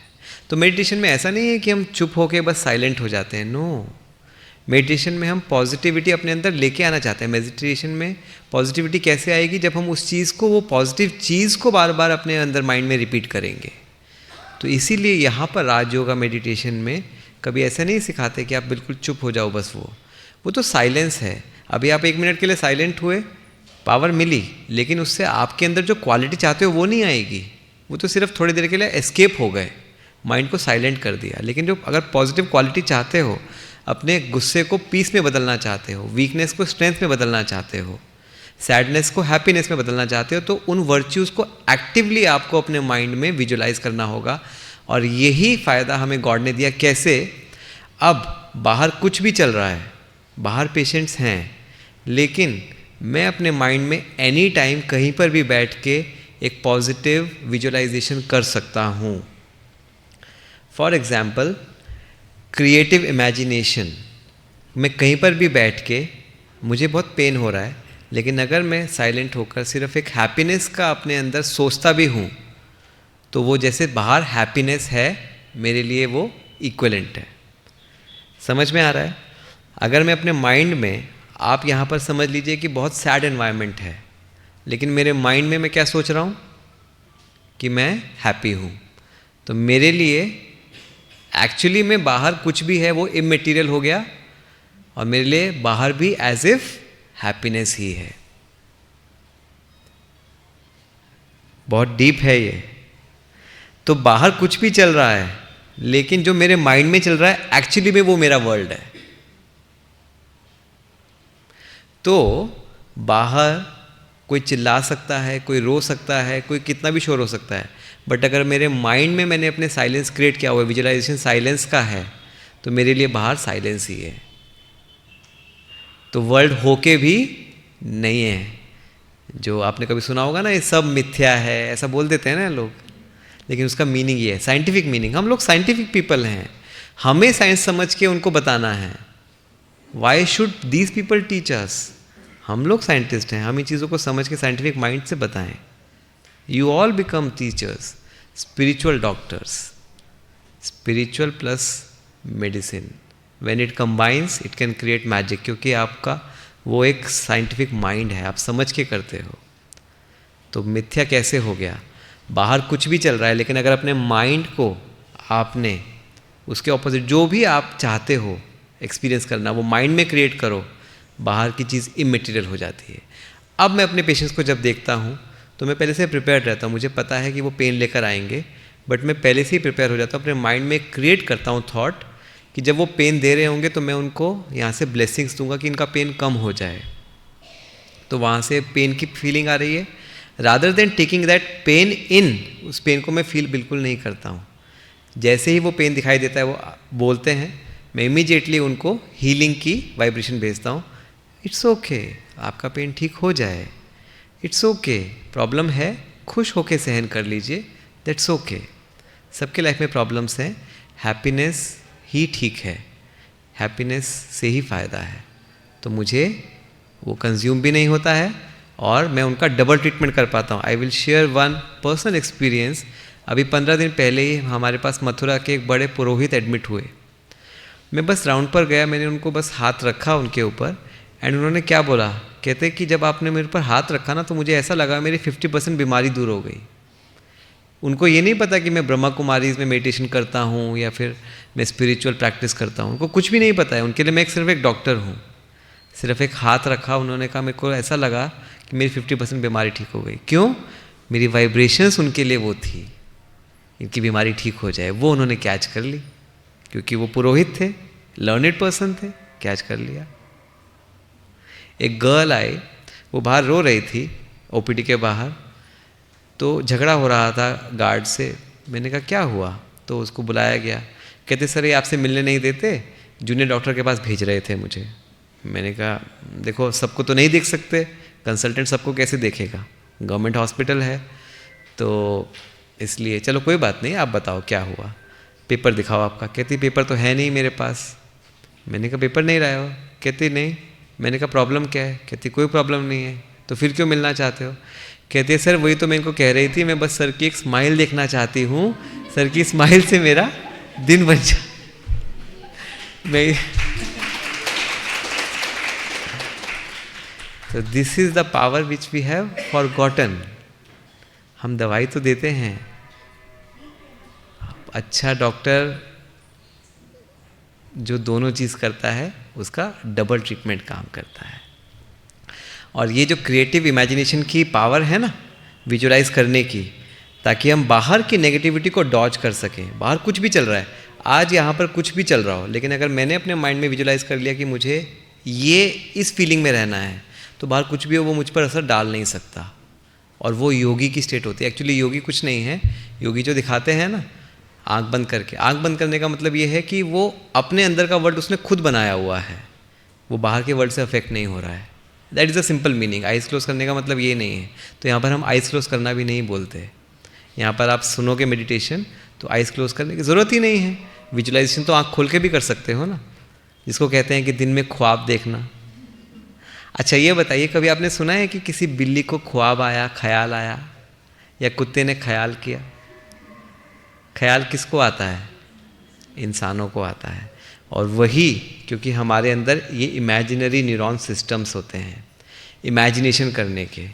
कभी बिल्ली ख्याल नहीं करती, ठीक है? इसीलिए हम हाईएस्ट स्पीशीज़ हैं, हमारे पास वो पावर है। हम ब्लेम डालते हैं बाहर नेगेटिविटी, लेकिन भगवान ने हमें इतनी अच्छी पावर दी है कि अपने क्रिएटिव इमेजिनेशन से अपना वर्ल्ड हम खुद बना सकते हैं, बाहर कुछ भी हो। इमटेरियल है मेरे लिए। I am the power, I am the in-charge of my own world. अब बाहर की नेगेटिविटी मुझे कुछ हाथ लगा के दिखाए। तो हर टूल दिया है हमें गॉड ने। पहला, हम चूज़ करें कि हम किन लोगों से मिल रहे हैं, किन लोगों से बातचीत कर रहे हैं। अब उसमें भी अगर हमारे पास वो चॉइस नहीं आती है, कहीं पे हम लिमिटेड हो जाते हैं कि नेगेटिविटी तो है ही है, तो हम चूज़ करेंगे अपने एनवायरनमेंट को अंदर प्योर रखेंगे, बाहर की नेगेटिविटी हम पर असर डाल नहीं सकती। चलें आगे। अब द फाइनल क्वेश्चन, चलो ये भी समझ में आ गया, आपने बता दिया ख्याल ऐसा करो, पॉजिटिव रखो अपने माइंड को, लेकिन माइंड सुनता कहाँ है, उसको मैंने कहा, ये हमारे साथ भी हुआ। समझ में आया कि भाई पॉजिटिव रखो अपने माइंड को, पॉजिटिव विजुलाइज करो, लेकिन ना माइंड फिर बार बार इधर उधर भागता है। मेरे को जिसने कहा था ना, मैंने अपने माइंड को कहा नहीं उसके बारे में मत सोचो, जैसे भी वो था ना सफ़ेद भालू के बारे में मत सोचो, लेकिन माइंड किधर जा रहा था? तो आपने तो बता दिया कि विजुलाइज अच्छा करो, लेकिन वो भी विजुलाइज नहीं होता है, वो मन उधर उधर भागता है। मन उधर उधर भागता है, मन सबसे शरारती बच्चा है ना। अब उसको कभी तो कंट्रोल करवाओ ना, हमें सोचना भी सिखाओ कि कैसे सोचना है पॉजिटिव, विजुलाइजेशन भी पॉजिटिव करवाओ, वो भी करवा देंगे, गॉड ने सब रास्ते दिए। हाँ, तो माइंड को कैसे थिंक कौन करता है, कौन सोचता है? मन, करेक्ट है, मन सोचता है। लेकिन मन किसके बिना नहीं सोच सकता? कॉन्शियसनेस। ये टेबल है, मैं हूँ, मैं सोच सकता हूँ, ये नहीं सोच सकता। क्या फ़र्क है? इसमें भी एलिमेंट्स हैं, जो हम एलिमेंट्स पढ़ते हैं ना, ईयर, अर्थ, वाटर, एयर, हर चीज़ उसी के मिक्सचर से बनी हुई है, डिफरेंट प्रोपोर्शंस में। हम जानते हैं सभी में इलेक्ट्रॉन्स, न्यूट्रॉन्स, प्रोटॉन्स हैं, लेकिन कॉम्पोजिशन अलग अलग है। तो हम ये बन गए, ये टेबल रह गई, ये वेजिटेबल हो गया। और जब डेड हो जाते हैं तो कॉन्शियसनेस ख़त्म हो जाती है ना। और ये जो बॉडी है, ह्यूमस है, वो मिट्टी में मिल जाता है, इक्वल हो जाता है। तो इसमें और हम में इतना ही फ़र्क है कि हमारे अंदर कॉन्शियसनेस है, ठीक है ना। तो कॉन्शियसनेस माइंड के लिए ज़रूरी है, सोचने के लिए, जिसको हम लाइवलीनेस भी कह सकते हैं। अब हमसे एक डॉक्टर्स का कॉन्फ्रेंस हम कर रहे थे, उसमें किसी ने सवाल किया, सर आप प्रूव करो कि कॉन्शियसनेस होती है। सोल, जिसको आध्यात्मिक भाषा में सोल कहते हैं, हमारी मेडिकल लैंग्वेज में उसको कॉन्शियसनेस कहते हैं। आप प्रूव करो कि आत्मा होती है। आप डॉक्टर हो के ऐसी बातें करते हो, आत्मा परमात्मा, आप तो न्यूरोलॉजिस्ट हो, बड़े डॉक्टर हो, ये आत्मा परमात्मा के चक्कर में कहाँ से फंस गए आप भी फंस गए ना, फंस गए यहाँ के। तो हमने कहा, देखिए जनाब, जो आप बोल रहे हो, जो आप सुन रहे हो, जो आप देख रहे हो, इजंट इट द प्रूफ कि आप कॉन्शियस हो? अगर आपके अंदर कॉन्शियसनेस नहीं है, सोल नहीं है, तो क्या आप सुन सकते हैं, बोल सकते हैं, देख सकते हैं? जैसे एक डेड बॉडी होती है, कहते हैं नहीं, डेड बॉडी तो नहीं देख सकती क्योंकि उसके अंदर कॉन्शियसनेस नहीं है। तो मैंने कहा, प्रत्यक्ष को प्रमाण की आवश्यकता है। चीनी मीठी है, मिठास क्या दिखा सकते हो आप? लेकिन कोई आपसे कहे कि चीनी कड़वी होती है, आप मानोगे? नहीं मानूंगा। तो फिर ऐसे ही जब एक इंसान बोल रहा है, सुन रहा है, देख रहा है, तो हमें पता है ना कि बॉडी के अंदर एक कॉन्शियसनेस है, तभी तो सुन देख बोल रहा है। सिर्फ बॉडी तो ऐसा कर नहीं सकती, डेड बॉडी। अब हम सभी ने पोस्टमार्टम भी देखे हुए हैं फॉरेंसिक में, हमें सब पता है, ब्रेन, लंग्स, लिवर, किडनी सब कुछ होता है। कोई एक कॉमन पर्सन बोले तो हमें समझ में आता है, लेकिन हमें तो पता है सब ऑर्गन्स होते हैं। लेकिन हमें ये पता है कि वो एक सटल चीज़ है, कॉन्शियसनेस, वो एनर्जी है, वो नहीं होती है उसके अंदर। करेक्ट है। तो the proof of the pudding lies in its taste, वो तो सामने है आपके।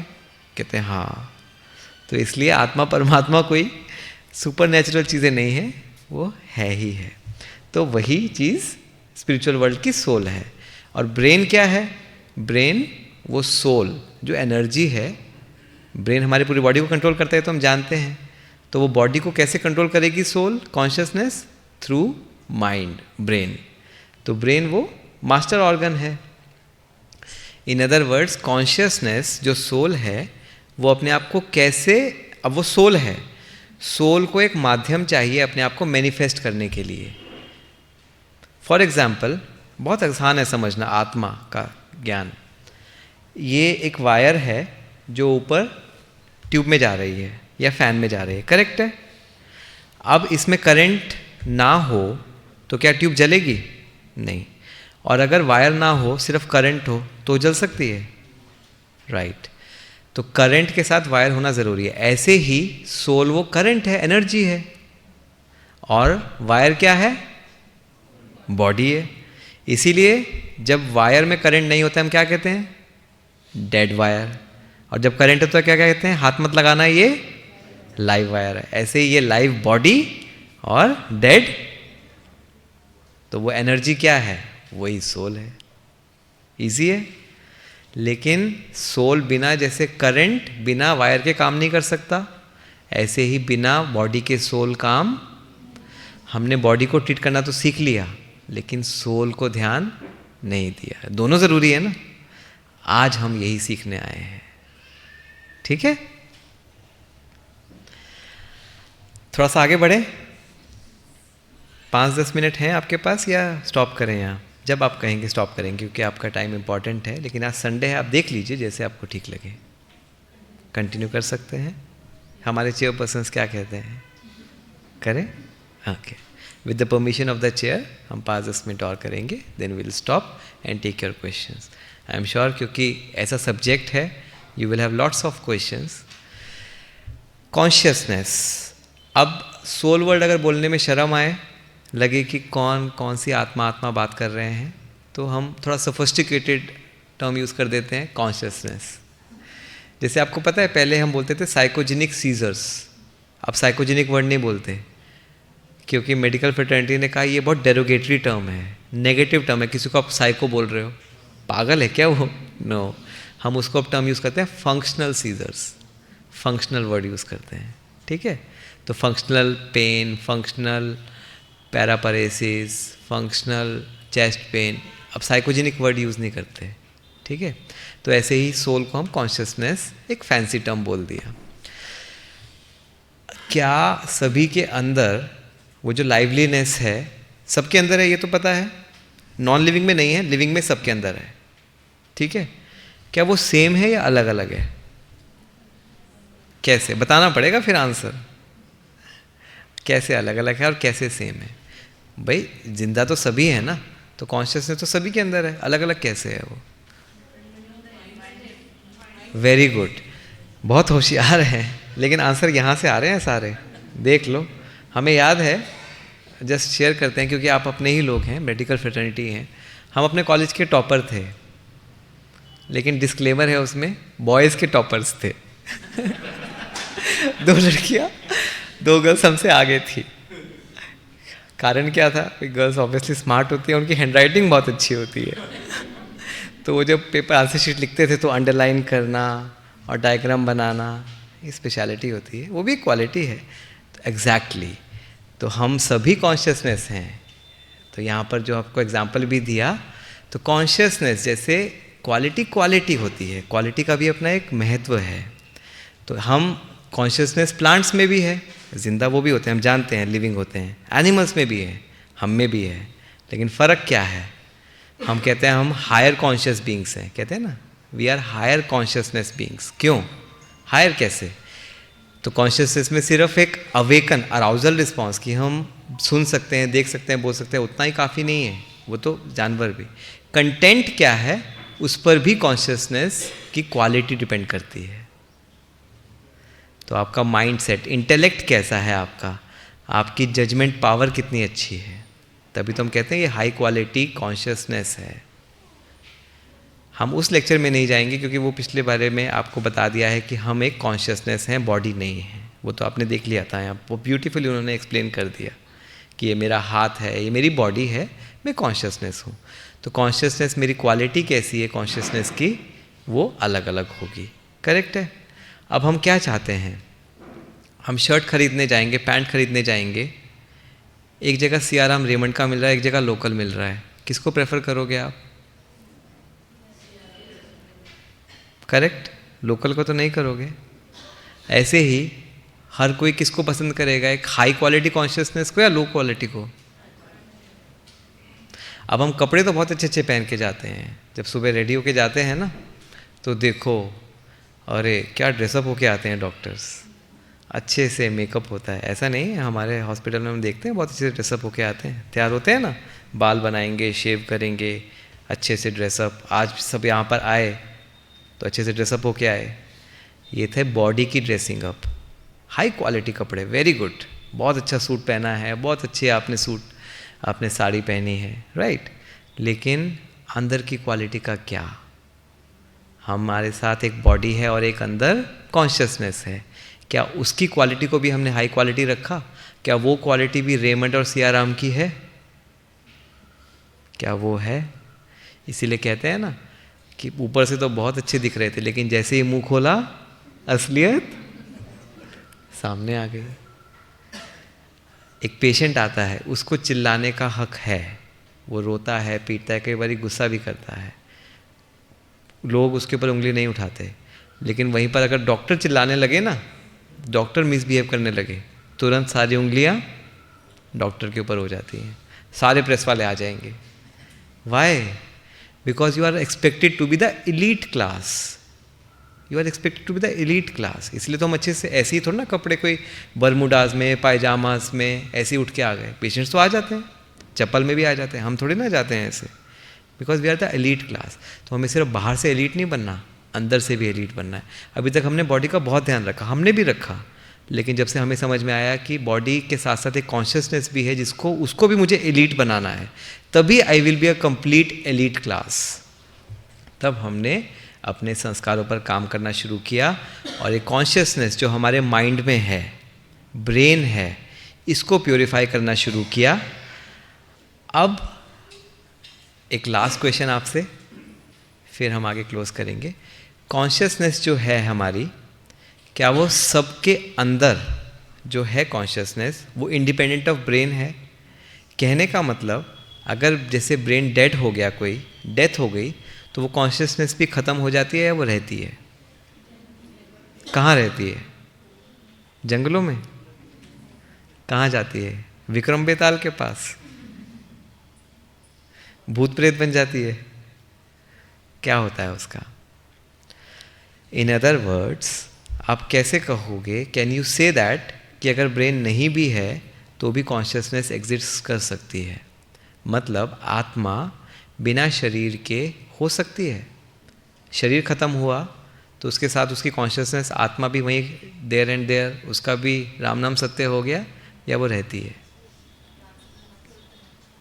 क्रिश्चियनिटी में मानते हैं कि वहीं पर सब कुछ खत्म हो जाता है, हिंदुइज्म में मानते हैं कि नहीं, आत्मा रहती है। लेकिन साइंटिफिक प्रूफ क्या है? वो है हमारे पास।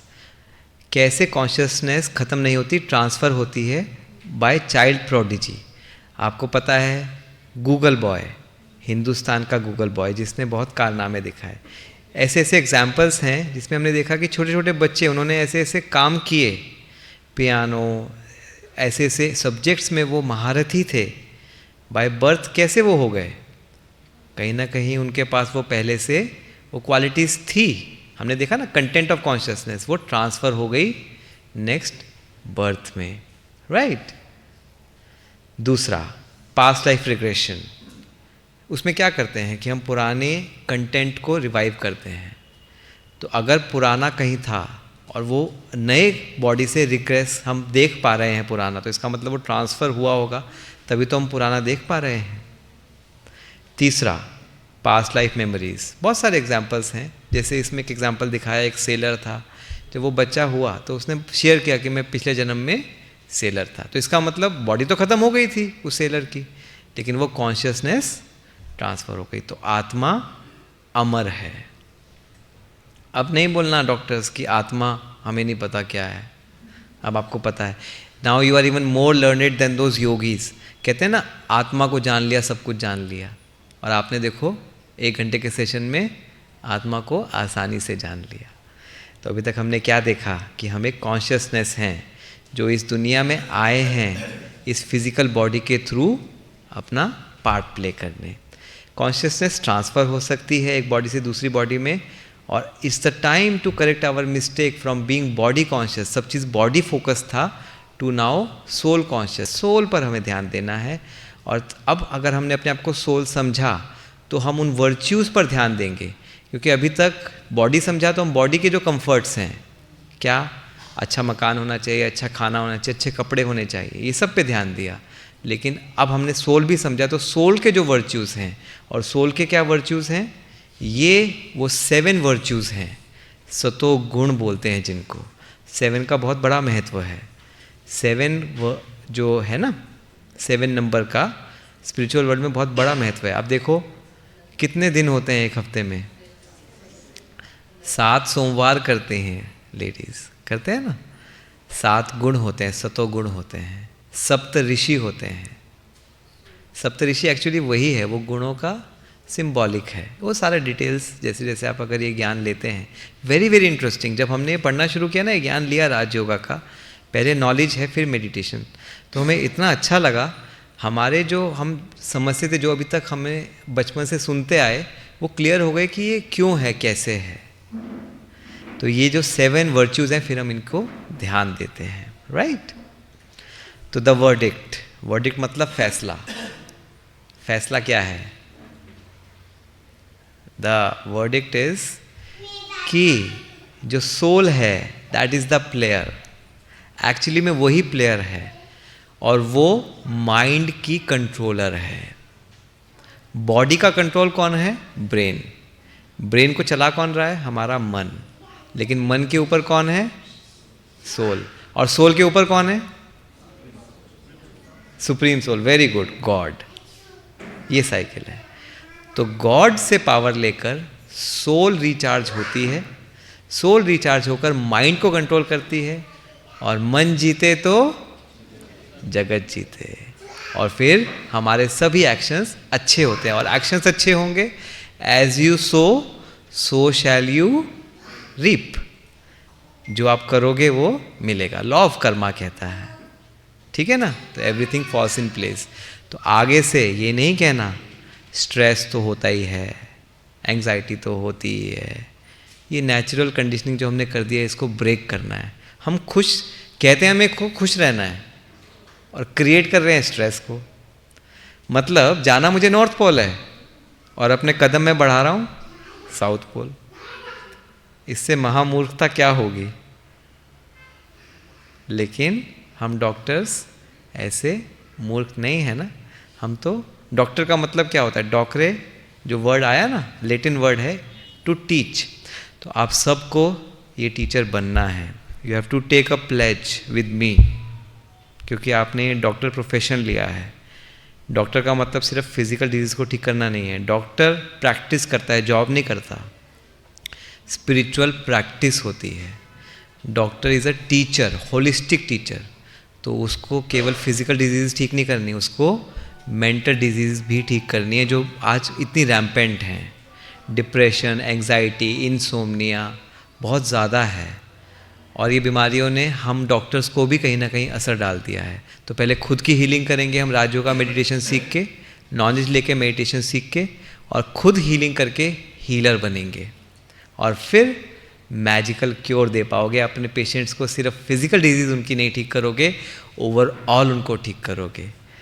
So with this I would like to share this beautiful quote from a Western scientist, René Descartes. He lived in 16th century, and what he said, see, हम कहते हैं अध्यात्म भारत में, लेकिन आप देखो वेस्टर्न फिलोसोफर क्या कहते हैं। On the one hand, I have a clear and distinct idea of myself, given that I am only a thinking thing. मैं केवल एक सोचने वाली शक्ति हूँ, and not an extensive one. On the other hand, I have a different idea of the body, given that it is only an extensive thing. ये केवल एक विस्तार है body, and not a thinking one. ये body नहीं सोच रही है. Thus it is true that I, that is my soul. यहाँ पर वो थोड़ा गलत है, my soul नहीं, I the soul. My soul नहीं, I the soul. Through which I am what I am. Soul के जो कैरेक्टर्स हैं, कॉन्शियसनेस की जो कंटेंट है, उसके अकॉर्डिंगली वो है जो है, is entirely and truly distinct from the body. Body केवल एक माध्यम है, एक फिजिकल स्ट्रक्चर है कॉन्शियसनेस को मैनिफेस्ट करने के लिए, एंड इट कैन और exist without it. How beautiful it is. So friends, colleagues, chairpersons, be soul conscious. आज से हम जब भी मिरर में देखेंगे, हम सिर्फ इस बॉडी को नहीं देखेंगे, विजुलाइज करेंगे कि एक सोल भी अंदर है, उसकी कॉग्निशन को, उसको एक्नॉलेज करेंगे कि अंदर एक सोल भी है। ठीक है। इम्बाइब गॉडली इंप्रेशंस, जो हाईएस्ट क्वालिटीज़ हैं वो गॉड के इंप्रेशंस हैं। जितने भी हम हनुमान जी, सरस्वती, कहते हैं ना गॉडेस ऑफ नॉलेज सरस्वती, तो नॉलेज को उन्होंने एक्वायर किया and she became the goddess. अगर हम इन वर्च्यूज़ को एक्वायर कर लें तो we can also become God like. तो these are godly impressions and once you imbibe those, you live like a care free emperor, बेफिक्र बादशाह। Who does not want to live like a king? And what kind of king? आजकल के king जैसे नहीं, आजकल के जो leaders हैं टेंशन बहुत है ना? A careful king. तभी तो लाइफ जीने का मज़ा है। Life is indeed beautiful, the only condition is we know how to live it. For example, यहाँ पर हमारे मेन जो हैं या जो हमारे मेल काउंटर पार्ट हैं, उनको एडवांटेज है, उनको गाड़ी चलाना आता है, राइट? तो हाईवे पर गाड़ी चलाना एंजॉय करते हैं।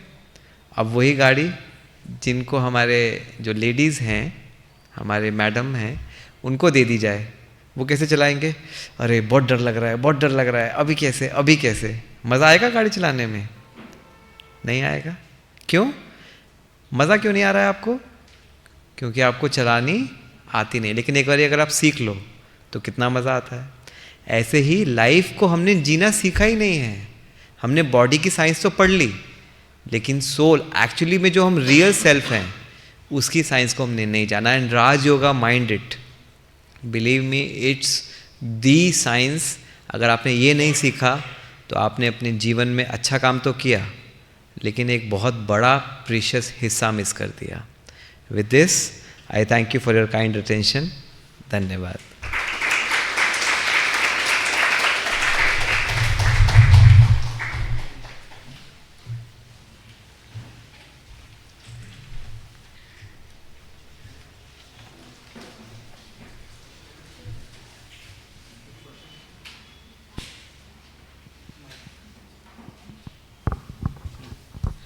Thank you so much, sir. If there are any questions, we can take it now. Sir, पूछना है?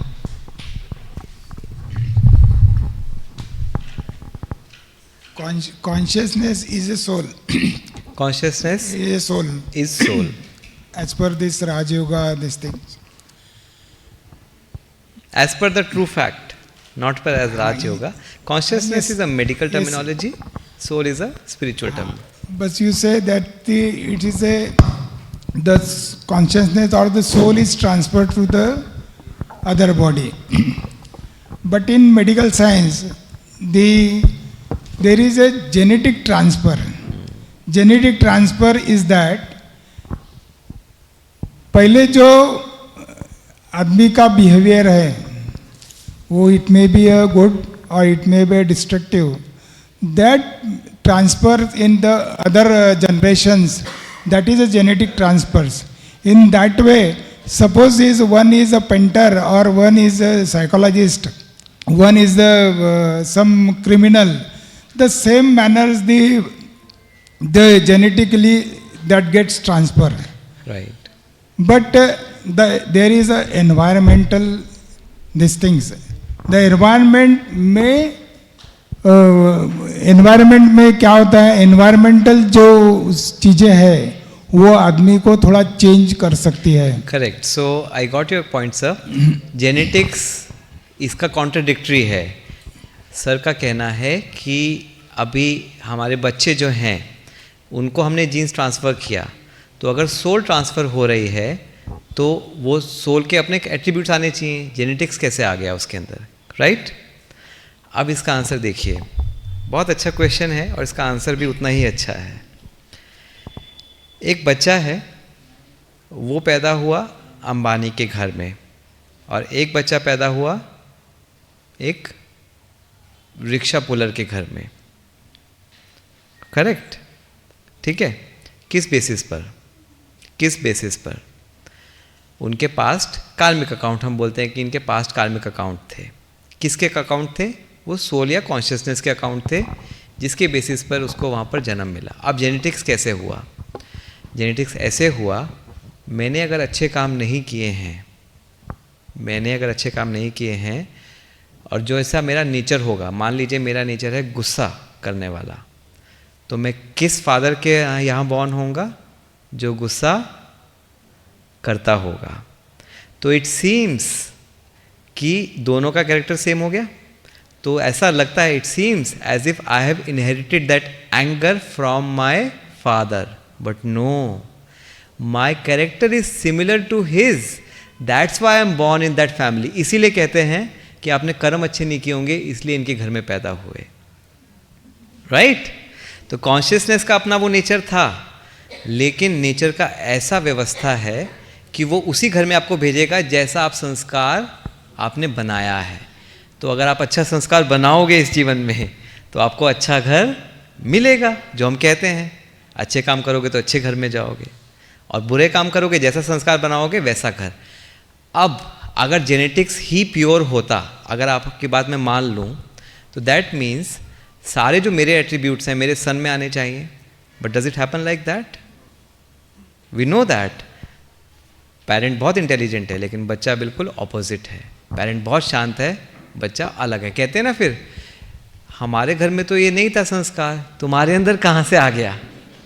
नहीं, it is a phenotype, no? Secondly, right, secondly, एक ही घर में अगर दो चिल्ड्रन हैं, दोनों का संस्कार, अगर जेनेटिक्स ही होता तो दोनों का संस्कार सेम होना चाहिए था, ठीक है? अब आप कह रहे हैं वो फिनोटाइप है, डिफरेंट एक्सप्रेशन है, राइट? लेकिन आप ये मुझे बताइए कि अगर एक कॉन्शियसनेस है, एक को एक घर मिला अच्छा, एक को खराब मिला, on what basis? There has to be some basis, no? एक लॉ होना चाहिए ना।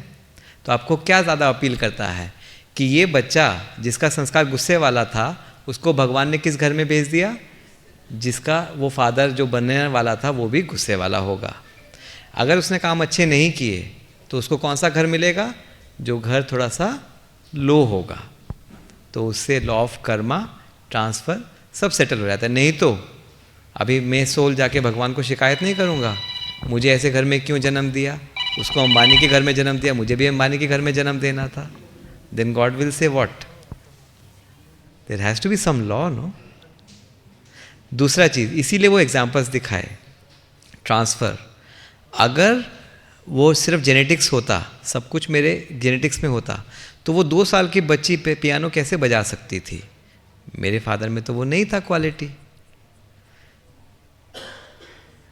उसका फादर पियानो नहीं बजाता, उसका फादर तो लेबरर है, लेकिन उस बच्चे के अंदर जो सर आपको एग्जाम्पल उसमें दिखाया, एक वो बच्चा था, वो लेबरर का बच्चा है, लेकिन उसके इतनी नॉलेज है, पियानो की नॉलेज है, डांस की नॉलेज है, वो अच्छे अच्छे डांसर्स के साथ, मोजार्ट, अब हम सबने सुना है ना मोजार्ट म्यूजिशियन, तो जो बच्चा था 7 साल की उम्र में उसने मोजार्ट के साथ पियानो बजाया सिम्फनी में। वो पियानिस्ट का बच्चा नहीं था, म्यूजिशियन का बच्चा नहीं था। कहाँ से आए वो एट्रीब्यूट्स? अगर जेनेटिक्स काम करता तो क्यों लिया? कारण है, एक क्वालिटी अच्छी थी पियानो बजाने की।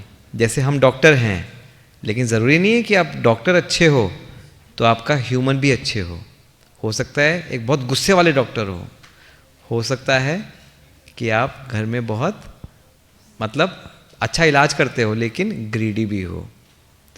जो ग्रीडी होगा वो किसके घर में जन्म लेगा? पुअर हाउस में। और सुदामा का एग्जाम्पल हमें पता है, वो उसके अंदर था कि मैं दूं, तो वो क्या लेकर गया? एक मुट्ठी चावल, और उसके बदले क्या मिला उसको? महल। तो जो क्वालिटीज़ आपके अंदर हैं, अब आप डॉक्टर्स हैं ना, पेशेंट्स को ट्रीट करते हैं, तो नेक्स्ट बर्थ में ये लॉज सारे डिफाइंड हैं। ये सब लॉज हमने सीखे यहाँ पर आके। जो हेल्थ का ध्यान रखते हैं उनको नेक्स्ट बर्थ में अच्छी हेल्थ मिलेगी ही मिलेगी। जो दूसरों को वेल्थ डोनेट करते हैं उनको वेल्थ मिलेगी। जो नॉलेज डोनेट करते हैं उनका माइंड शार्प होगा। और जो स्पिरिचुअल एनलाइटमेंट फैलाते हैं वो नेक्स्ट जन्म में क्या बनेंगे? डेटीज, देवी देवता बनेंगे.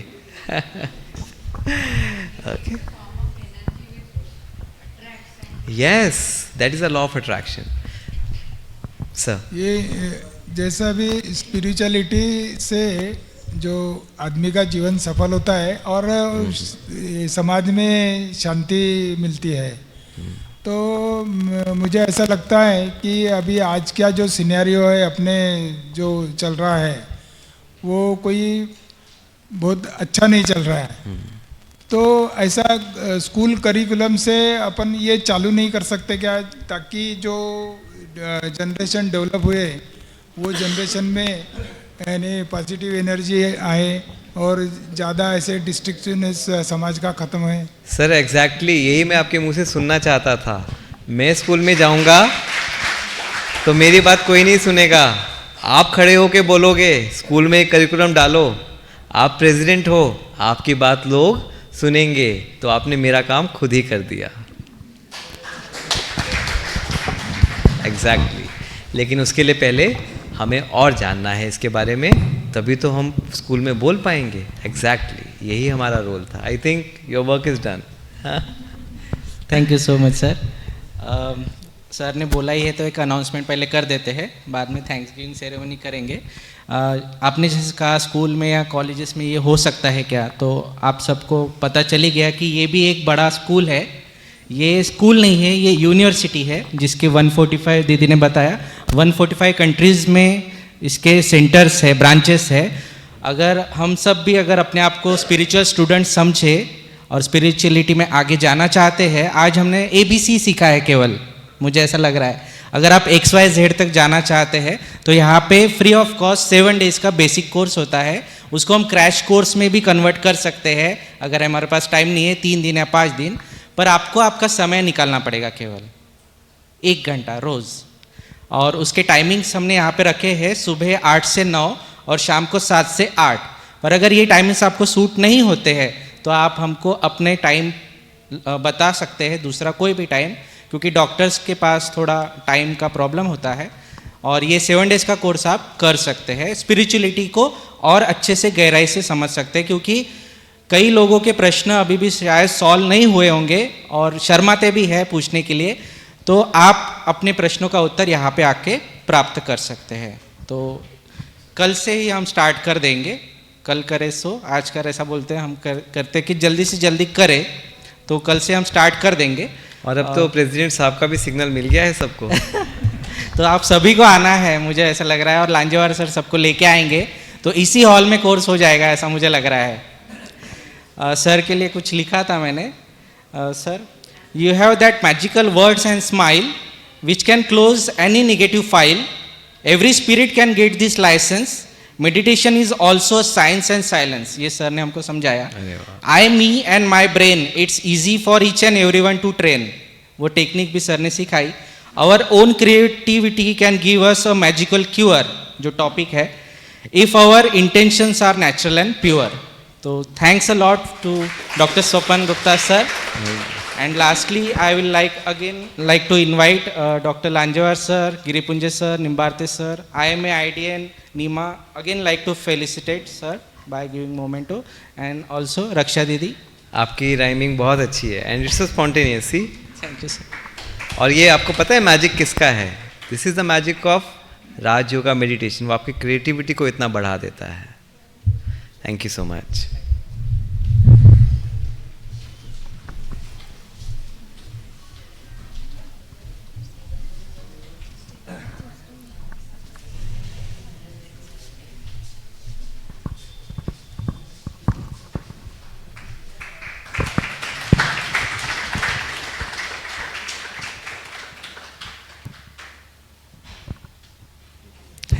Thank you sir. Thank you to all. I will now like to invite Dr. Shrikant Giripunje sir for Thanksgiving ceremony.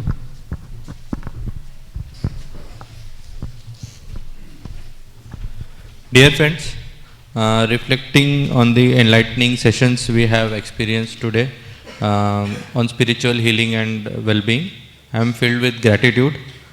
Dr. Swapan Gupta sir's exploration of Beyond the Mind Manifest, the Magical Cure, and Shivlal Kavle's insight on injecting well-being into well-doing have undoubtedly left an indelible mark on our hearts and mind. Their profound wisdom has unveiled path towards a balanced and harmonious life. Let's carry forward these transformative teachings and nurturing our inner selves and interacting well-being into every aspect of our existence. Thank you, esteemed speakers, for igniting our journey towards a more fulfilling and spiritually enriched life. May our paths be forever illuminated. Special thanks to Dr. Nirmal Channe sir and Raksha Didi and all the Brahma Kumaris for organizing this wonderful session. Thank you. Thank you Shrikant sir. Lunch की व्यवस्था बाजू के garden lawn में की गई है. और एक और अनाउंसमेंट है, आज शाम को 4:30 से 6:30 संबंधों में सकारात्मकता बहुत सुंदर सेशन रखा गया है. Again doctor Swapan Gupta and Shivlal भाई जी का ही है. आपके परिचित जो भी होंगे, जो डॉक्टर्स नहीं हैं या डॉक्टर्स भी होंगे तो वो भी आ सकते हैं. जिनको ये सेशन का लाभ लेना है तो उनको आप भेज सकते हैं. शाम को 4:30 से 6:30 सेम हॉल में रहेगा. Thank you so much to all of you. Thank you.